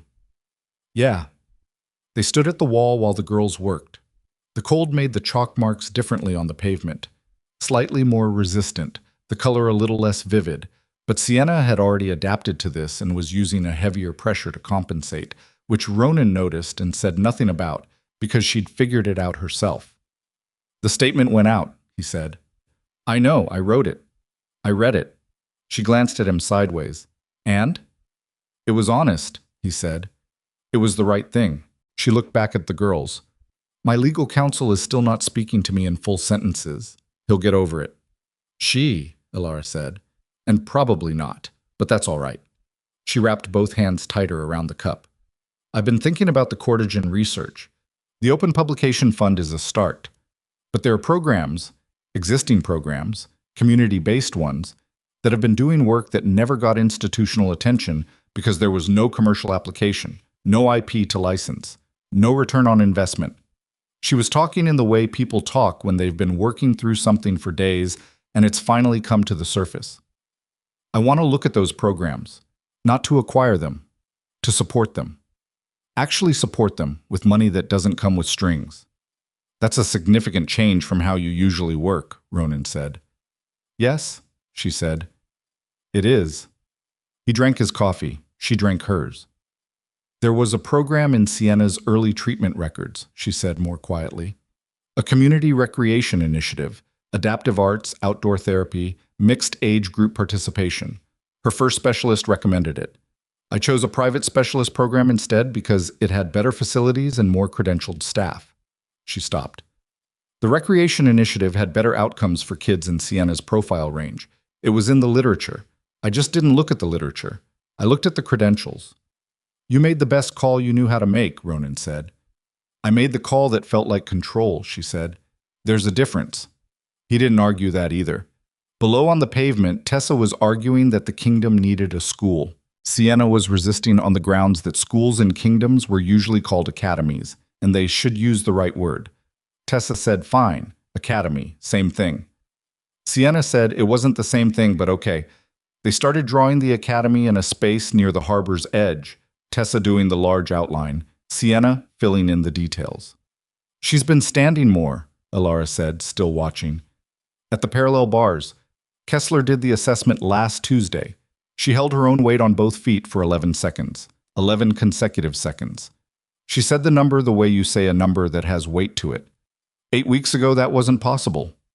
I know, Ronan said. She told me she wants to walk to Tessa when she's ready. That's her goal. She said it like it was simple. Elara's voice was steady, but just barely. She said she wants to walk across the room and hand her the chalk back. Ronan looked at the girls. Tessa was explaining something about the academy's entrance. Sienna was listening, chalk in hand, expression focused. She'll do it, he said. I think she will, Elara said. Which is... She stopped. Didn't finish the sentence. Some things didn't need finishing. They were quiet for a while. Can I ask you something? Elara said. Sure. Why did you walk away from the military? He'd been expecting a different question. He was quiet for a moment, not avoiding it. He was just finding the honest version rather than the easy one. There was a mission, he said. Last one I was part of. It went the way it was supposed to. Target was neutralized. Everyone on our side came home. He looked down at the cup in his hands. And I realized after that I'd been telling myself for years that the line was clear. That I always knew which side of it I was on. And after that mission, I wasn't sure anymore. Not about what happened, about what I'd become comfortable with. He paused. I didn't want to be that person. I wanted to figure out who I was when I wasn't operating. Elara was quiet. It took a while, he said. The year after was not a good year. I was not easy to be around. He almost said something more about Tessa's mother and then didn't, because that was a longer story than the moment needed. But you came through it, Elara said. More or less, he said. It's not... I didn't resolve everything. I just got to a place where I could function without the functioning being the whole point. She looked at him. That's not nothing. No, he said. It isn't. The gray sky was holding. The cold stayed consistent. Sienna reached forward over the academy drawing to add a detail, and her blanket shifted, and Tessa grabbed it and tucked it back around her lap, without breaking the conversation she was having about where to put the windows, which was so natural and so unremarkable that neither girl acknowledged it. Elara made a small sound beside him. Sorry, she said a second later. Don't apologize, Ronan said. She didn't say anything to that. She pressed her lips together once and looked at the city beyond the wall, at the December gray of it, the way the buildings held the light, and returned it diffused and flat. And her eyes were too bright in the way that eyes get when someone is not going to cry, but their body has entered the anteroom of it. He didn't look away. He didn't look directly at her either. He just stayed where he was, which was, he'd come to understand, what she needed more than anything offered or solved. The board called a second meeting in the third week of December. This one was less fraught than the first. The public statement had been received better than legal had predicted. The audit announcement had satisfied the advocacy group enough to pause their campaign pending results. And 2 institutional investors who had called for an extraordinary review had quietly pulled back their requests. The commercial situation was stable. The reputational situation was healing. What the board wanted to discuss now was the $50 million commitment. 3 board members were supportive. 2 were neutral. 1, a man named Gerald Forrester, who had been on the board for 9 years and considered himself the institutional memory of the organization, had concerns. The fund is fine in principle, Forrester said. Non-commercial disability research, open publication, I have no objection to the intent. What I want to understand is the operational structure. Because Elara, you're talking about a significant philanthropic commitment that doesn't sit inside our existing foundation architecture. And I'm aware, Elara said. And if you're proposing to build a new structure, we need to talk about governance, about who's directing. I know who's directing it, she said. The room went quiet the way rooms go quiet when the CEO says something that has more certainty in it than the conversation has yet established. You have someone in mind, said Dorothea Chen, the board chair, who had a talent for reading rooms. I do, Elara said. Someone with direct experience working with children in exactly the context this fund is designed to support. Not a clinician, not an administrator. Someone who understands what gets missed when you run everything through a clinical or commercial lens. Credentials? Forrester asked. Real-world results, Elara said, which, given that our credentialed approach over the past 3 years is the reason we're having this conversation, I'd suggest we weigh seriously.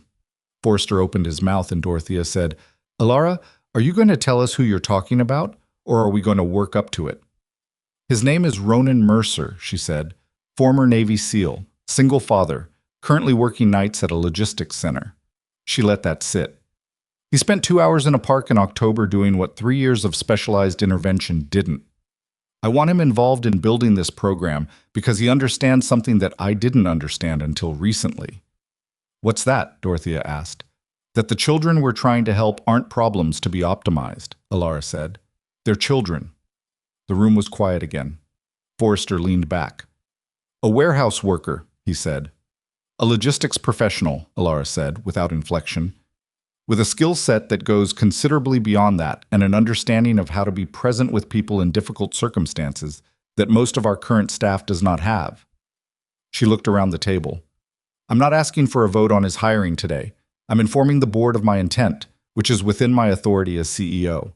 I wanted to have this conversation because I believe the fund is important, and I want the board aligned on why. Dorothea was looking at her with an expression Elara couldn't fully classify. You've changed your approach, Dorothea said. Not a criticism, an observation. Yes, Elara said. I have. She didn't explain further. She didn't need to. She called Ronan that evening after Sienna was in bed. He was doing something in the kitchen. She could hear the particular ambient noise of someone moving around in a small space, opening a cabinet, setting something down. I told my board about you today, she said. A pause. The cabinet sound stopped. About me. About what I want you to do, with the fund. She hadn't fully worked out how she was going to say this part. I know I should have asked you first. I'm asking you now. It just went in a direction in the meeting. What did you tell them I would do? Help build a community program, adaptive recreation, arts, the kind of environment that… She paused. The kind of environment you created in a park with a piece of chalk, but with structure behind it, with funding and real space and kids who need exactly what Sienna found that Saturday. She stopped. I'm not explaining it right. No, I understand, he said. You'd be the director, real salary, real title. You'd have autonomy over the program model. I won't run it like a company project. He was quiet for long enough that she wondered what he was doing. Tessa would be interested in your ceiling, he said. Sorry? Sienna told Tessa she wants to draw a ceiling painting someday. Tessa said she'd help. He paused. You'd need to actually mean the autonomy part. I won't run it according to metrics that don't apply to what kids need. I know that. And if I see something that's not working, I tell you directly and you listen. Yes. Even if what's not working is something you set up. Yes, she said. Ronan. Yes. He was quiet again for a shorter time. Okay, he said. Okay? Yeah, okay. He paused. I want Tessa to be able to come sometimes, not as a program participant, just that she'd want to be part of what gets built. Of course, Elara said. Of course she would. She stood at the window of her home office. The same window, 42 floors up, the city laid out below, and she felt something she hadn't felt in years, which was that she was going somewhere she hadn't planned on going, and it didn't feel like losing control. It felt like something she didn't have an exact word for, close to forward, close to real. Saturday, Ronan said. Saturday, she said. She hung up and stood at the window for a while longer, and didn't reach for the tablet or the phone or any of the 100 other things she usually reached for when she had a spare moment. And the city below her did what it always did, moved and lit up and kept going. And for the first time in a long time, she did not feel like she was watching it from the outside.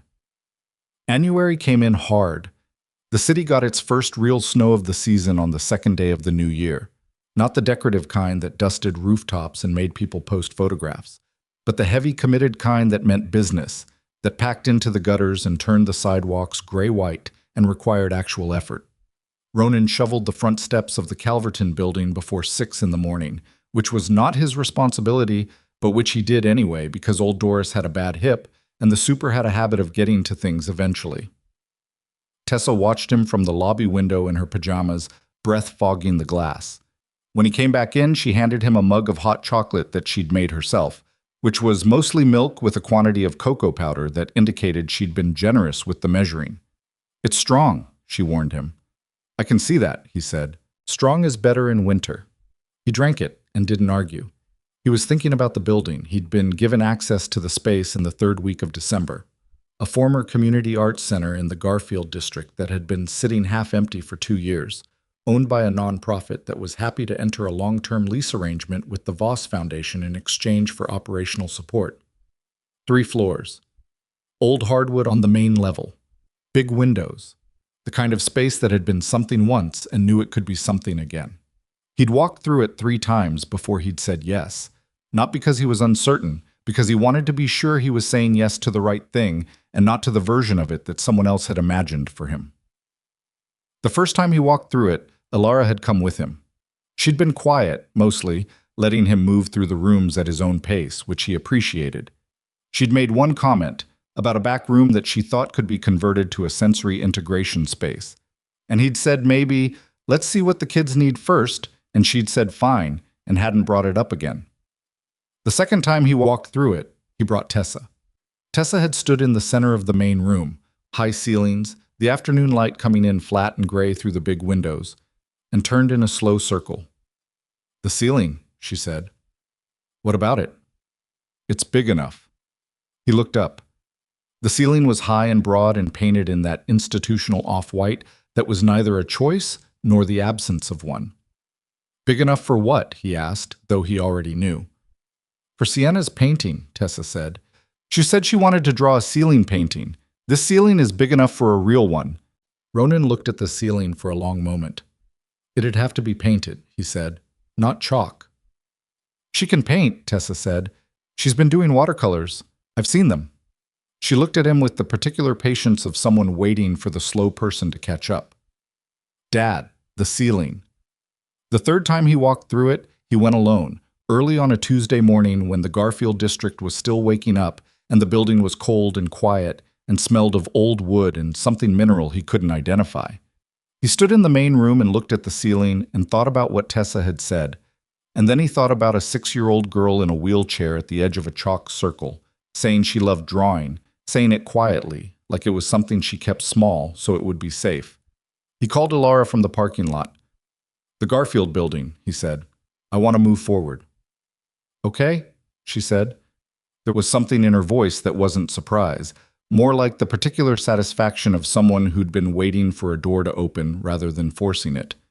"I'll have the lease finalized by end of week." "There's something specific I want to do with the main room," he said. "Tell me." He told her about the ceiling. She was quiet for a moment. Then she said, "That's going to require a professional painter to prep the surface, and scaffolding." "I know." "And a design plan because you can't just—" "Elara." "Right," she said. "Okay, I'll make it work." The Chalk Circle Initiative, which was what they decided to call it, simply and without ceremony, opened its doors on the 15th of March, which was still cold enough to need a coat, but had that particular early spring quality of light that made everything look like it was considering a change. The opening was not a gala. Elara had wanted to do something larger, a launch event, press, the kind of visible commitment that signaled to the world that this was serious, and Ronan had said no, not because he wanted to be difficult, but because he understood something she was still learning, that the children who needed this place didn't care about press, and that making their first experience of it into a media event was the wrong start. "We open it," he'd said. "We let the first group in. We see what happens. And the visibility piece comes later, when there's something real to show, not a promise, the thing itself." She'd push back on this in the measured, persistent way she pushed back on things she wasn't ready to concede. They'd had the argument in her office over cold coffee and takeout containers from a Thai place Penn had ordered, and then been too polite to eat in front of them, and it had lasted 40 minutes and ended with Elara saying, "Fine, your call, but I'm bringing a photographer on week 3. "Week 4, Ronan said. "Week 3, she said. "Fine," he said.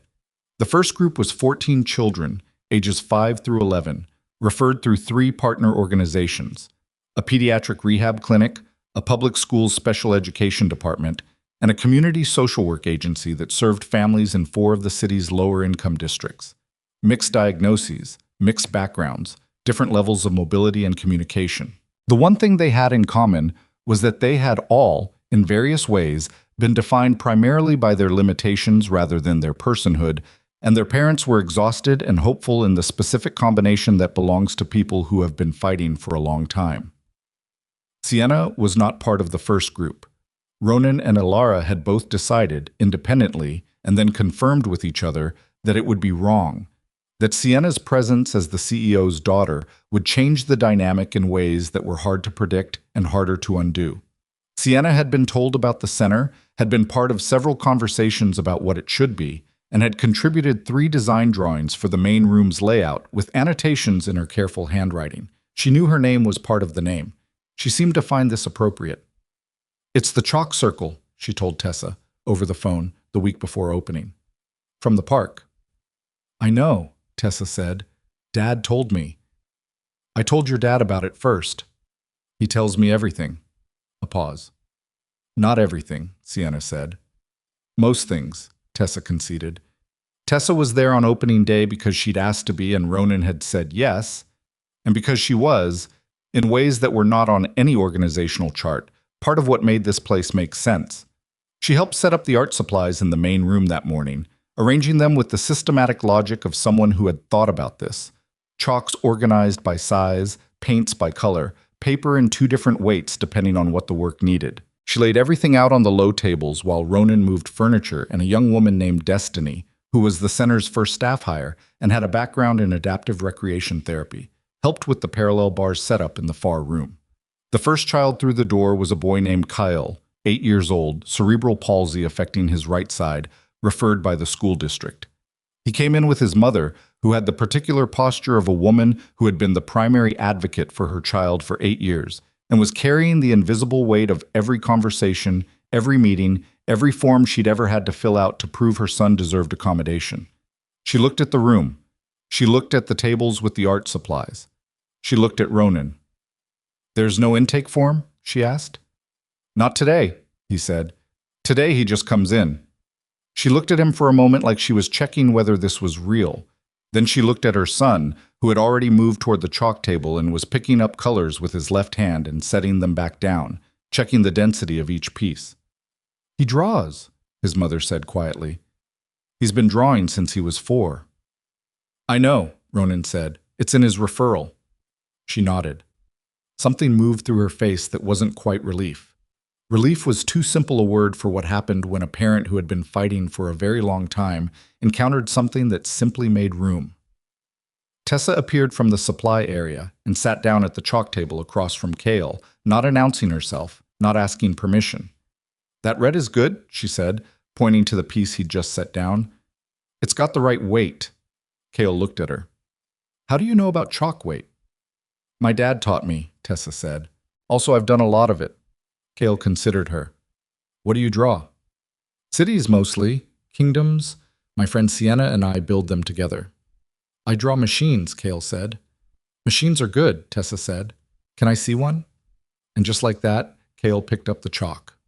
Ronan stood in the doorway of the main room and watched it happen. The first drawings going down on the big paper rolls they'd taped to the low tables. The first voices finding each other across the room. The first negotiations about space and color and what something was supposed to be. It was messy and uneven.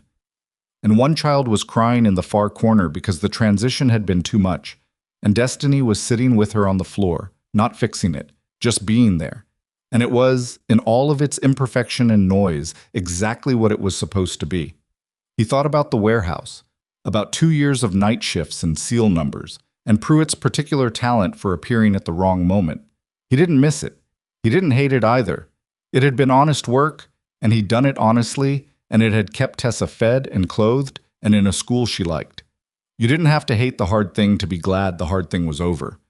He thought about the mission he'd never talked about, the one he'd described to Elara only in outline, the line he'd felt himself crossing, the discomfort that had arrived afterward like a delayed bill he'd known was coming. He'd spent years after that discharge not exactly running from it, but not turning toward it either.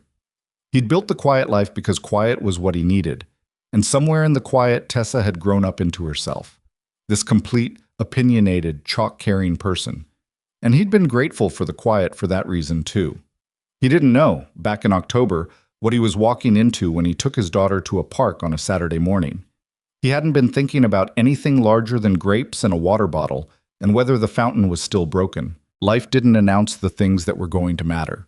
It just put them in front of you while you were looking at something else. Cale's machine was taking shape on the paper, a detailed assembly of interlocking parts that suggested he understood how things fit together in ways that weren't yet fully nameable, but were completely real. Tessa was watching it develop with the attentive silence she reserved for things she found genuinely impressive, which she offered less often than she offered opinions. "What does it do?" she asked. Cale thought about this. "I haven't decided yet. Sometimes I draw the machine first and figure out what it does after." "That's backwards," Tessa said. "Not really," Cale said. "You figure out what something does by building it first. Then you see." Tessa stared at him for a moment. Then she picked up her chalk. "Okay," she said. "Show me." Elara came on the third day. Not to inspect. Not in the CEO capacity, or not entirely. She came because Ronan had called her the evening of the first day and said, "It's going well. You should see it." And she'd said she had 3 meetings in the morning, and he'd said after the meetings then, and she'd said she'd see. And she came at 11 on Wednesday morning in a coat that was slightly too formal for the neighborhood, but significantly less formal than her usual range, which was its own kind of progress. Ronan met her at the door. She looked at the building from the outside. The new sign, simple, black text on white. The Chalk Circle Initiative, Garfield Arts Center. She looked at it for a moment before she went in. "It's real," she said. "Yeah," he said. "I mean, I knew it was real. I signed the checks." She looked at him. "I mean, it looks like it was always supposed to be here." He held the door. Inside, this morning group was already deep into their work. 6 children today, a different mix from the first session, younger this time, 3 of them 5-year-olds who were doing something at the floor-level paper with a level of physical commitment that had already resulted in chalk dust on 2 jackets and someone's knee. Destiny was moving between them with an ease that came from genuinely liking children rather than from training, which Ronan had been able to see in her the moment she'd interviewed, and which had been the reason he'd hired her over 2 more credentialed candidates. Elara walked slowly through the room. She didn't touch anything. She watched. A girl named Priya, 6 years old, partial vision loss, referred by the pediatric clinic, was working on a drawing of a tree that was unlike any tree Ronan had seen a child draw because it had the root system as visible as the canopy, both halves given equal weight, the whole thing drawn from some internal knowledge of what trees did underground that most people never thought about. Elara stopped near Priya's table. Priya looked up. "Do you like trees?" she asked. Elara blinked. "I do, actually." "This one has really deep roots," Priya said. "That's why it doesn't fall over in wind." "Tension," Ronan said from behind Elara. She turned slightly. He was watching Priya. "Pulling in both directions is what holds it up," he said. Elara looked at the tree drawing. Then she looked at Ronan. There was something in her expression that was open in a way her face wasn't usually open. The armor she wore so consistently that it had stopped reading as armor and just read as her. It had thinned, standing in this room, in a way that made her look simultaneously more vulnerable and more like herself. "It's good," she said quietly to him. "I know," he said. Sienna came to the center for the first time in April. It was a Sunday. The center was closed on Sundays, formally, but Ronan had a key and Tessa had been lobbying for the ceiling project to actually begin, and Sienna had reached a point in her physical recovery that her therapist described in the weekly report as consistent functional progress with strong motivational engagement, which was clinical language for the fact that she was working harder at the parallel bars than anyone had asked her to, because she had decided she was going to walk across the main room of the Chalk Circle Initiative and hand Tessa the piece of chalk she'd been holding on to since October. She had carried that chalk through the whole winter. It lived in the small bag on her wheelchair, and Tessa knew it was there, and neither of them had mentioned it since the day Sienna had taken it in the park, because some agreements are made without words and are better kept that way. Elara drove them, not in the SUV with Hargrove. Just her own car, which was still an extremely nice car, but which she had started driving herself on weekends in what Ronan had come to understand was her version of making space for ordinary life. Ronan and Tessa were already in the building when they arrived. Tessa had spent the morning mapping the ceiling. She'd borrowed a projector from the supply closet and was working out how to transfer Sienna's design up to scale, which was a problem she found genuinely interesting and had been thinking about since January. Sienna came through the door in her wheelchair, Elara behind her. She stopped in the doorway of the main room and looked up. The ceiling was still the institutional off-white, but taped along one edge, like a proposal, was a section of paper where Tessa had done a test rendering of Sienna's design. The kingdom, the harbor, the bridge, with its cables under tension, the lighthouse on its cliff, the bakery, marble, the cat with her 3 kittens, all of it expanded and transformed into something bigger than chalk on pavement, something that looked, at this scale, like the thing it had always been trying to be. Sienna stared at it for a long time. "It's bigger than I thought it would be," she said. "Ceilings are," Tessa said. "I measured. It'll take a long time to paint." "We're not in a hurry," Tessa said.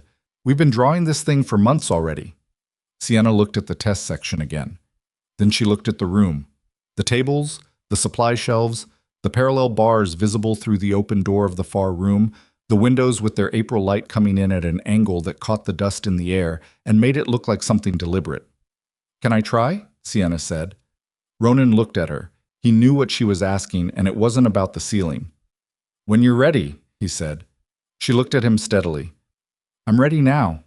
He glanced at Elara, who was standing in the doorway with her hands loose at her sides in the deliberate way of someone who had worked hard not to hold them tight. She gave him nothing, no instruction, no permission, no anxiety made visible. She just stood there, which was, he'd come to understand, her version of trusting him. He looked back at Sienna. "Okay," he said. Tessa moved without being asked to the far side of the room. She stood against the wall with her arms slightly out from her sides. Not reaching, just present, just available. And she held the piece of chalk in one hand. The same chalk. The piece from October, white and worn down at one end from a winter of being carried. Sienna moved the wheelchair to the edge of the parallel bars. Her physical therapist, a young man named Torres, who had been working with her 3 times a week since November, was not there. It was a Sunday. It was not a therapy session, and Sienna had been clear with her mother that she didn't want him there for this. She wanted to do it in the room where it mattered, for the reason that mattered, without it being a clinical event. Ronan stood nearby. Not beside her. Nearby, the way he stood near things that needed to happen on their own. Sienna gripped the bars. She pulled herself up. It was not elegant. It was not the kind of standing you saw in rehabilitation brochures, clean and triumphant. It was the hard, effortful, shaking kind. Her arms bearing most of the weight at first, her legs finding the floor in stages, her breath coming in a controlled pattern that Torres had taught her and that she was using now, not because Torres had told her to, but because it worked. She stood, shaking slightly, and she was not pretending it was easy. She looked across the room at Tessa. Tessa was not performing anything. She was just standing there against the wall with the chalk in her hand, watching her friend with the calm, steady attention that was her particular gift. The ability to be fully present without making her presence the thing you were thinking about. "Okay," Sienna said. She took a step. The first one was the hardest. It always is. Not because the body isn't capable. By this point, Kessler's assessments had confirmed consistent and progressive neural pathway restoration, more than anyone had predicted in October, less than Elara had let herself hope for in December, exactly what Sienna had quietly determined was going to happen in January when she'd stood at the parallel bars and decided, but because the first step requires committing your whole weight to the possibility that the next moment will hold you. She took it. And then the next. She was not walking smoothly. She was walking the way someone walks when walking is still an act of will rather than reflex. Measured, deliberate, each step a decision. Her hands came off the bars after the third step, and she was in open space, nothing to hold on to, just the floor and her own legs, and the distance between her and the wall where Tessa was standing with the chalk. Ronan watched her and did not move. Elara, in the doorway, had both hands pressed flat against the frame. Sienna crossed the room. It took a long time. Not in terms of actual seconds, it was maybe 40 feet, and it took perhaps 2 minutes. But in the particular way that time operates when something you have wanted and worked for and sometimes stopped believing in is actually happening, where each individual moment seems to expand to contain everything that led to it. She reached Tessa, She stood in front of her, slightly winded, her legs trembling with the effort of it, and she held out her hand. Tessa placed the piece of chalk in her palm. Neither of them said anything for a moment. Sienna looked down at the chalk, worn at one end, still white at the other, smaller than it had been in October. She closed her fingers around it. "Okay," she said. "Yeah," Tessa said. Then Tessa put her arms around her, careful but not fragile, and Sienna let her, and they stood there in the middle of the room in the April light, two children holding each other up. Ronan turned toward the doorway. Elara had both hands over her mouth, and she was looking at her daughter with an expression that was too large for her face to fully contain. Love and guilt and relief, and something that was just wonder, plain and unmanaged, the kind of feeling that gets through when you've stopped defending against it. Her eyes were full, and she wasn't blinking, and she was not, he noticed, trying to make it smaller. He walked to the doorway and stood beside her. She didn't look at him. She couldn't look away from Sienna. "She did it," Elara said. Her voice was barely there. "Yeah," he said. She stopped. There wasn't a sentence for it. "I know," he said. They stood there together at the edge of the room, not touching, just side by side, close enough that he could feel the warmth of her in the cold of the doorway. And the girls in the center of the room were letting go of each other now, and Sienna was looking up at the ceiling, at the test rendering on the paper, the kingdom in progress, the harbor, and the bridge, and marble, the cat, with an expression of clear, decided intention. "We need a ladder," Sienna said. Tessa looked up at the ceiling. "We need scaffolding. I measured. It's too high for a ladder." "Your dad has to get scaffolding." "I know." Tessa looked over at Ronan. "Dad, scaffolding." "I heard," he said. Elara made a sound beside him that was between a laugh and something else, and he turned to look at her. Really look at her, not the managed version she presented to the world. But this version, the one with her defenses down in a room that had made her forget to hold them. And she turned to look at him at the same moment, and what passed between them in that look was not complicated.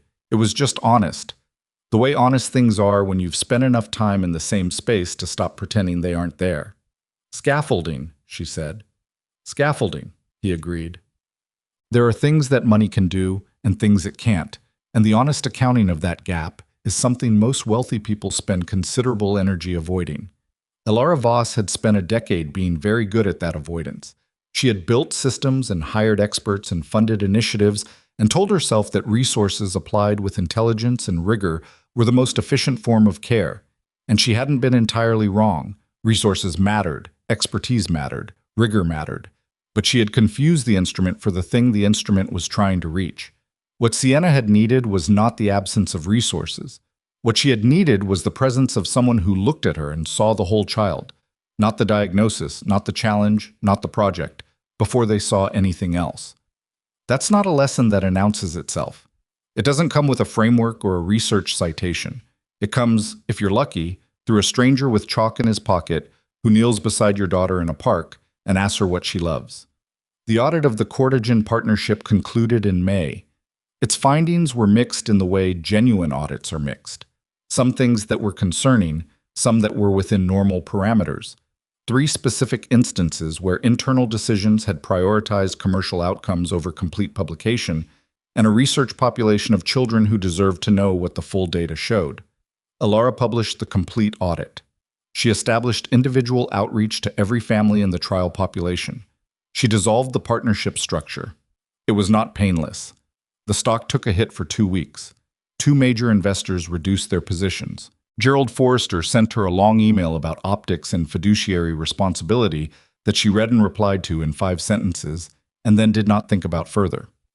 The Harlan Access Coalition issued a statement saying the response was substantive and that they would be watching the implementation. She was watching it too. Closely, carefully, with the same attention she gave everything she considered her responsibility, which now included a converted arts center in the Garfield district that smelled of chalk and fresh paint, and on Tuesdays and Thursdays when the younger group came in, also of the popcorn Destiny had started making on the hot plate in the supply room because she'd discovered that the smell of popcorn made transitions easier for 3 of the kids, which was not in any clinical literature but was real. The center grew. Not fast. Ronan had been firm about scaling slowly, about not expanding beyond what the staff could hold well, about understanding each group before adding another. By fall, they had 4 weekly sessions, 32 children enrolled across different programs, a waiting list that Ronan reviewed personally every 2 weeks, and a ceiling that was 1/3 painted in the main room, the kingdom spreading out from the corner above the chalk table where it had begun. Sienna was there every Sunday. She walked into the building on her own every time, not without effort, still sometimes using a cane on the harder days, but on her own, and she had stopped thinking of this as extraordinary, the way she'd stopped thinking about the chalk as something she needed to protect. She came in, and she set up her materials, and she worked. The ceiling was hers in the way that projects belong to their originators, the concept, the design, the decisions about what went where and why. Tessa was her collaborator in the way Tessa had always been her collaborator, opinionated, practical, unwilling to defer when she disagreed, and completely committed to making the thing they were building as good as it could be. They argued about the harbor's color palette for 3 separate Sundays before reaching a compromise that both of them considered inferior to their individual preferences, but superior to the absence of agreement. Cale came on Sundays too, eventually. He'd been coming to the Tuesday sessions since March, and somewhere around June, he and Sienna had encountered each other in the main room, and he'd looked at the ceiling and asked who was doing it, and she'd said she was, and he'd looked at the machine section she'd added near the bridge, which incorporated the interlocking parts he'd described as his visual language, transformed into something that powered the harbor's mechanisms. And he'd said that was actually really good. Sienna had said she knew. He'd said he could help with the mechanical parts if she wanted. She'd said she'd think about it.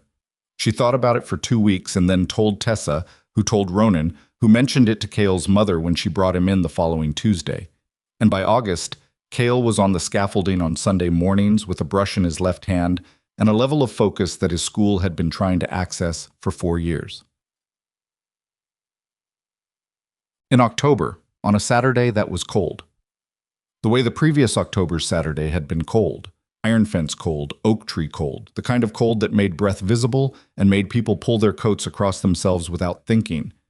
Ronan and Elara were standing on the terrace of the Voss building after the session, which they still did sometimes, not as a program event but just as a habit they'd kept because it was theirs. The girls were inside. Sienna was showing Tessa something in the sketchbook. They could see them through the glass, heads bent over the page, the Chalk Kingdom's latest iteration laid out between them. "A year," Elara said. "Almost," Ronan said. "It was this month. The park." "Yeah." She looked at the city, not with the removed quality she'd had at the beginning, that 42 floors up distance, watching something through glass. She looked at it with the eyes of someone who had stopped thinking of herself as separate from it. "I owe you an apology," she said. He looked at her. "For what?" "For the background check," she said. "I know I acknowledged it at the time. I said it wasn't something I was going to apologize for, but I was wrong about that." She didn't dress it up. It was the move of someone who categorizes people before she lets herself respond to them. "I did it because I was scared, and I covered the fear with efficiency." He was quiet for a moment. "I'm not holding that against you." "I know," she said. "I'm telling you anyway." He nodded. "I've been thinking about what you said," she said, "back in the beginning, that Sienna needed to be seen as a child first." Yeah. It was true, and it applied to more than Sienna. She glanced at him. "I'd been so focused on her as a problem to solve that I'd stopped being her mother in any way that felt natural. Everything was managed. Everything was structured." She paused. "She needed me to just be with her, and I didn't know how to do that without it being an agenda." "You know now," he said. "I'm learning," she said. "There's a difference." He almost smiled. "Fair point."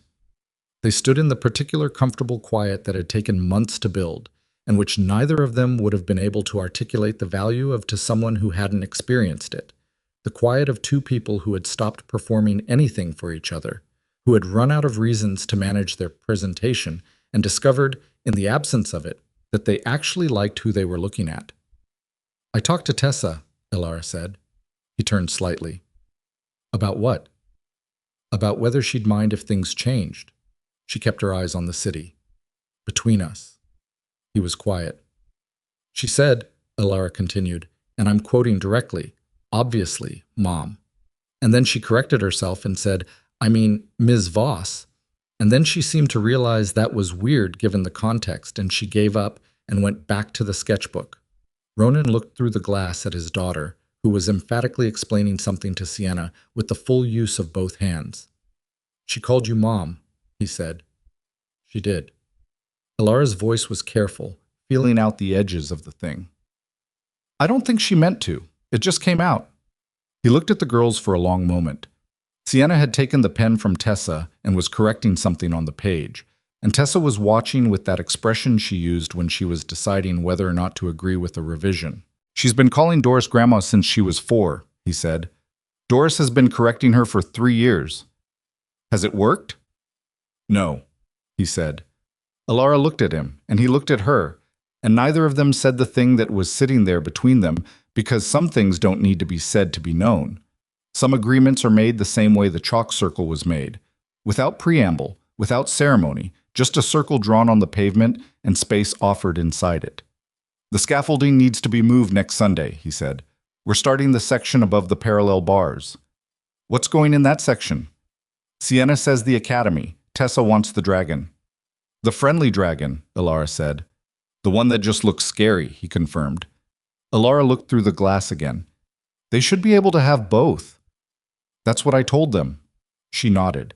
And then, because she was a person who was still learning how to inhabit the present without organizing it into the future, she took a breath and let it out slowly, and looked at the October sky. The same October sky, 1 year later, holding its blue with the same thin commitment. And she didn't plan anything. She just stood there, in the cold, beside a man she hadn't planned on, watching 2 children she hadn't planned on sharing, in a life that had not gone the way any of her 47 business plans had imagined. It was better this way. Not easier. Not smoother.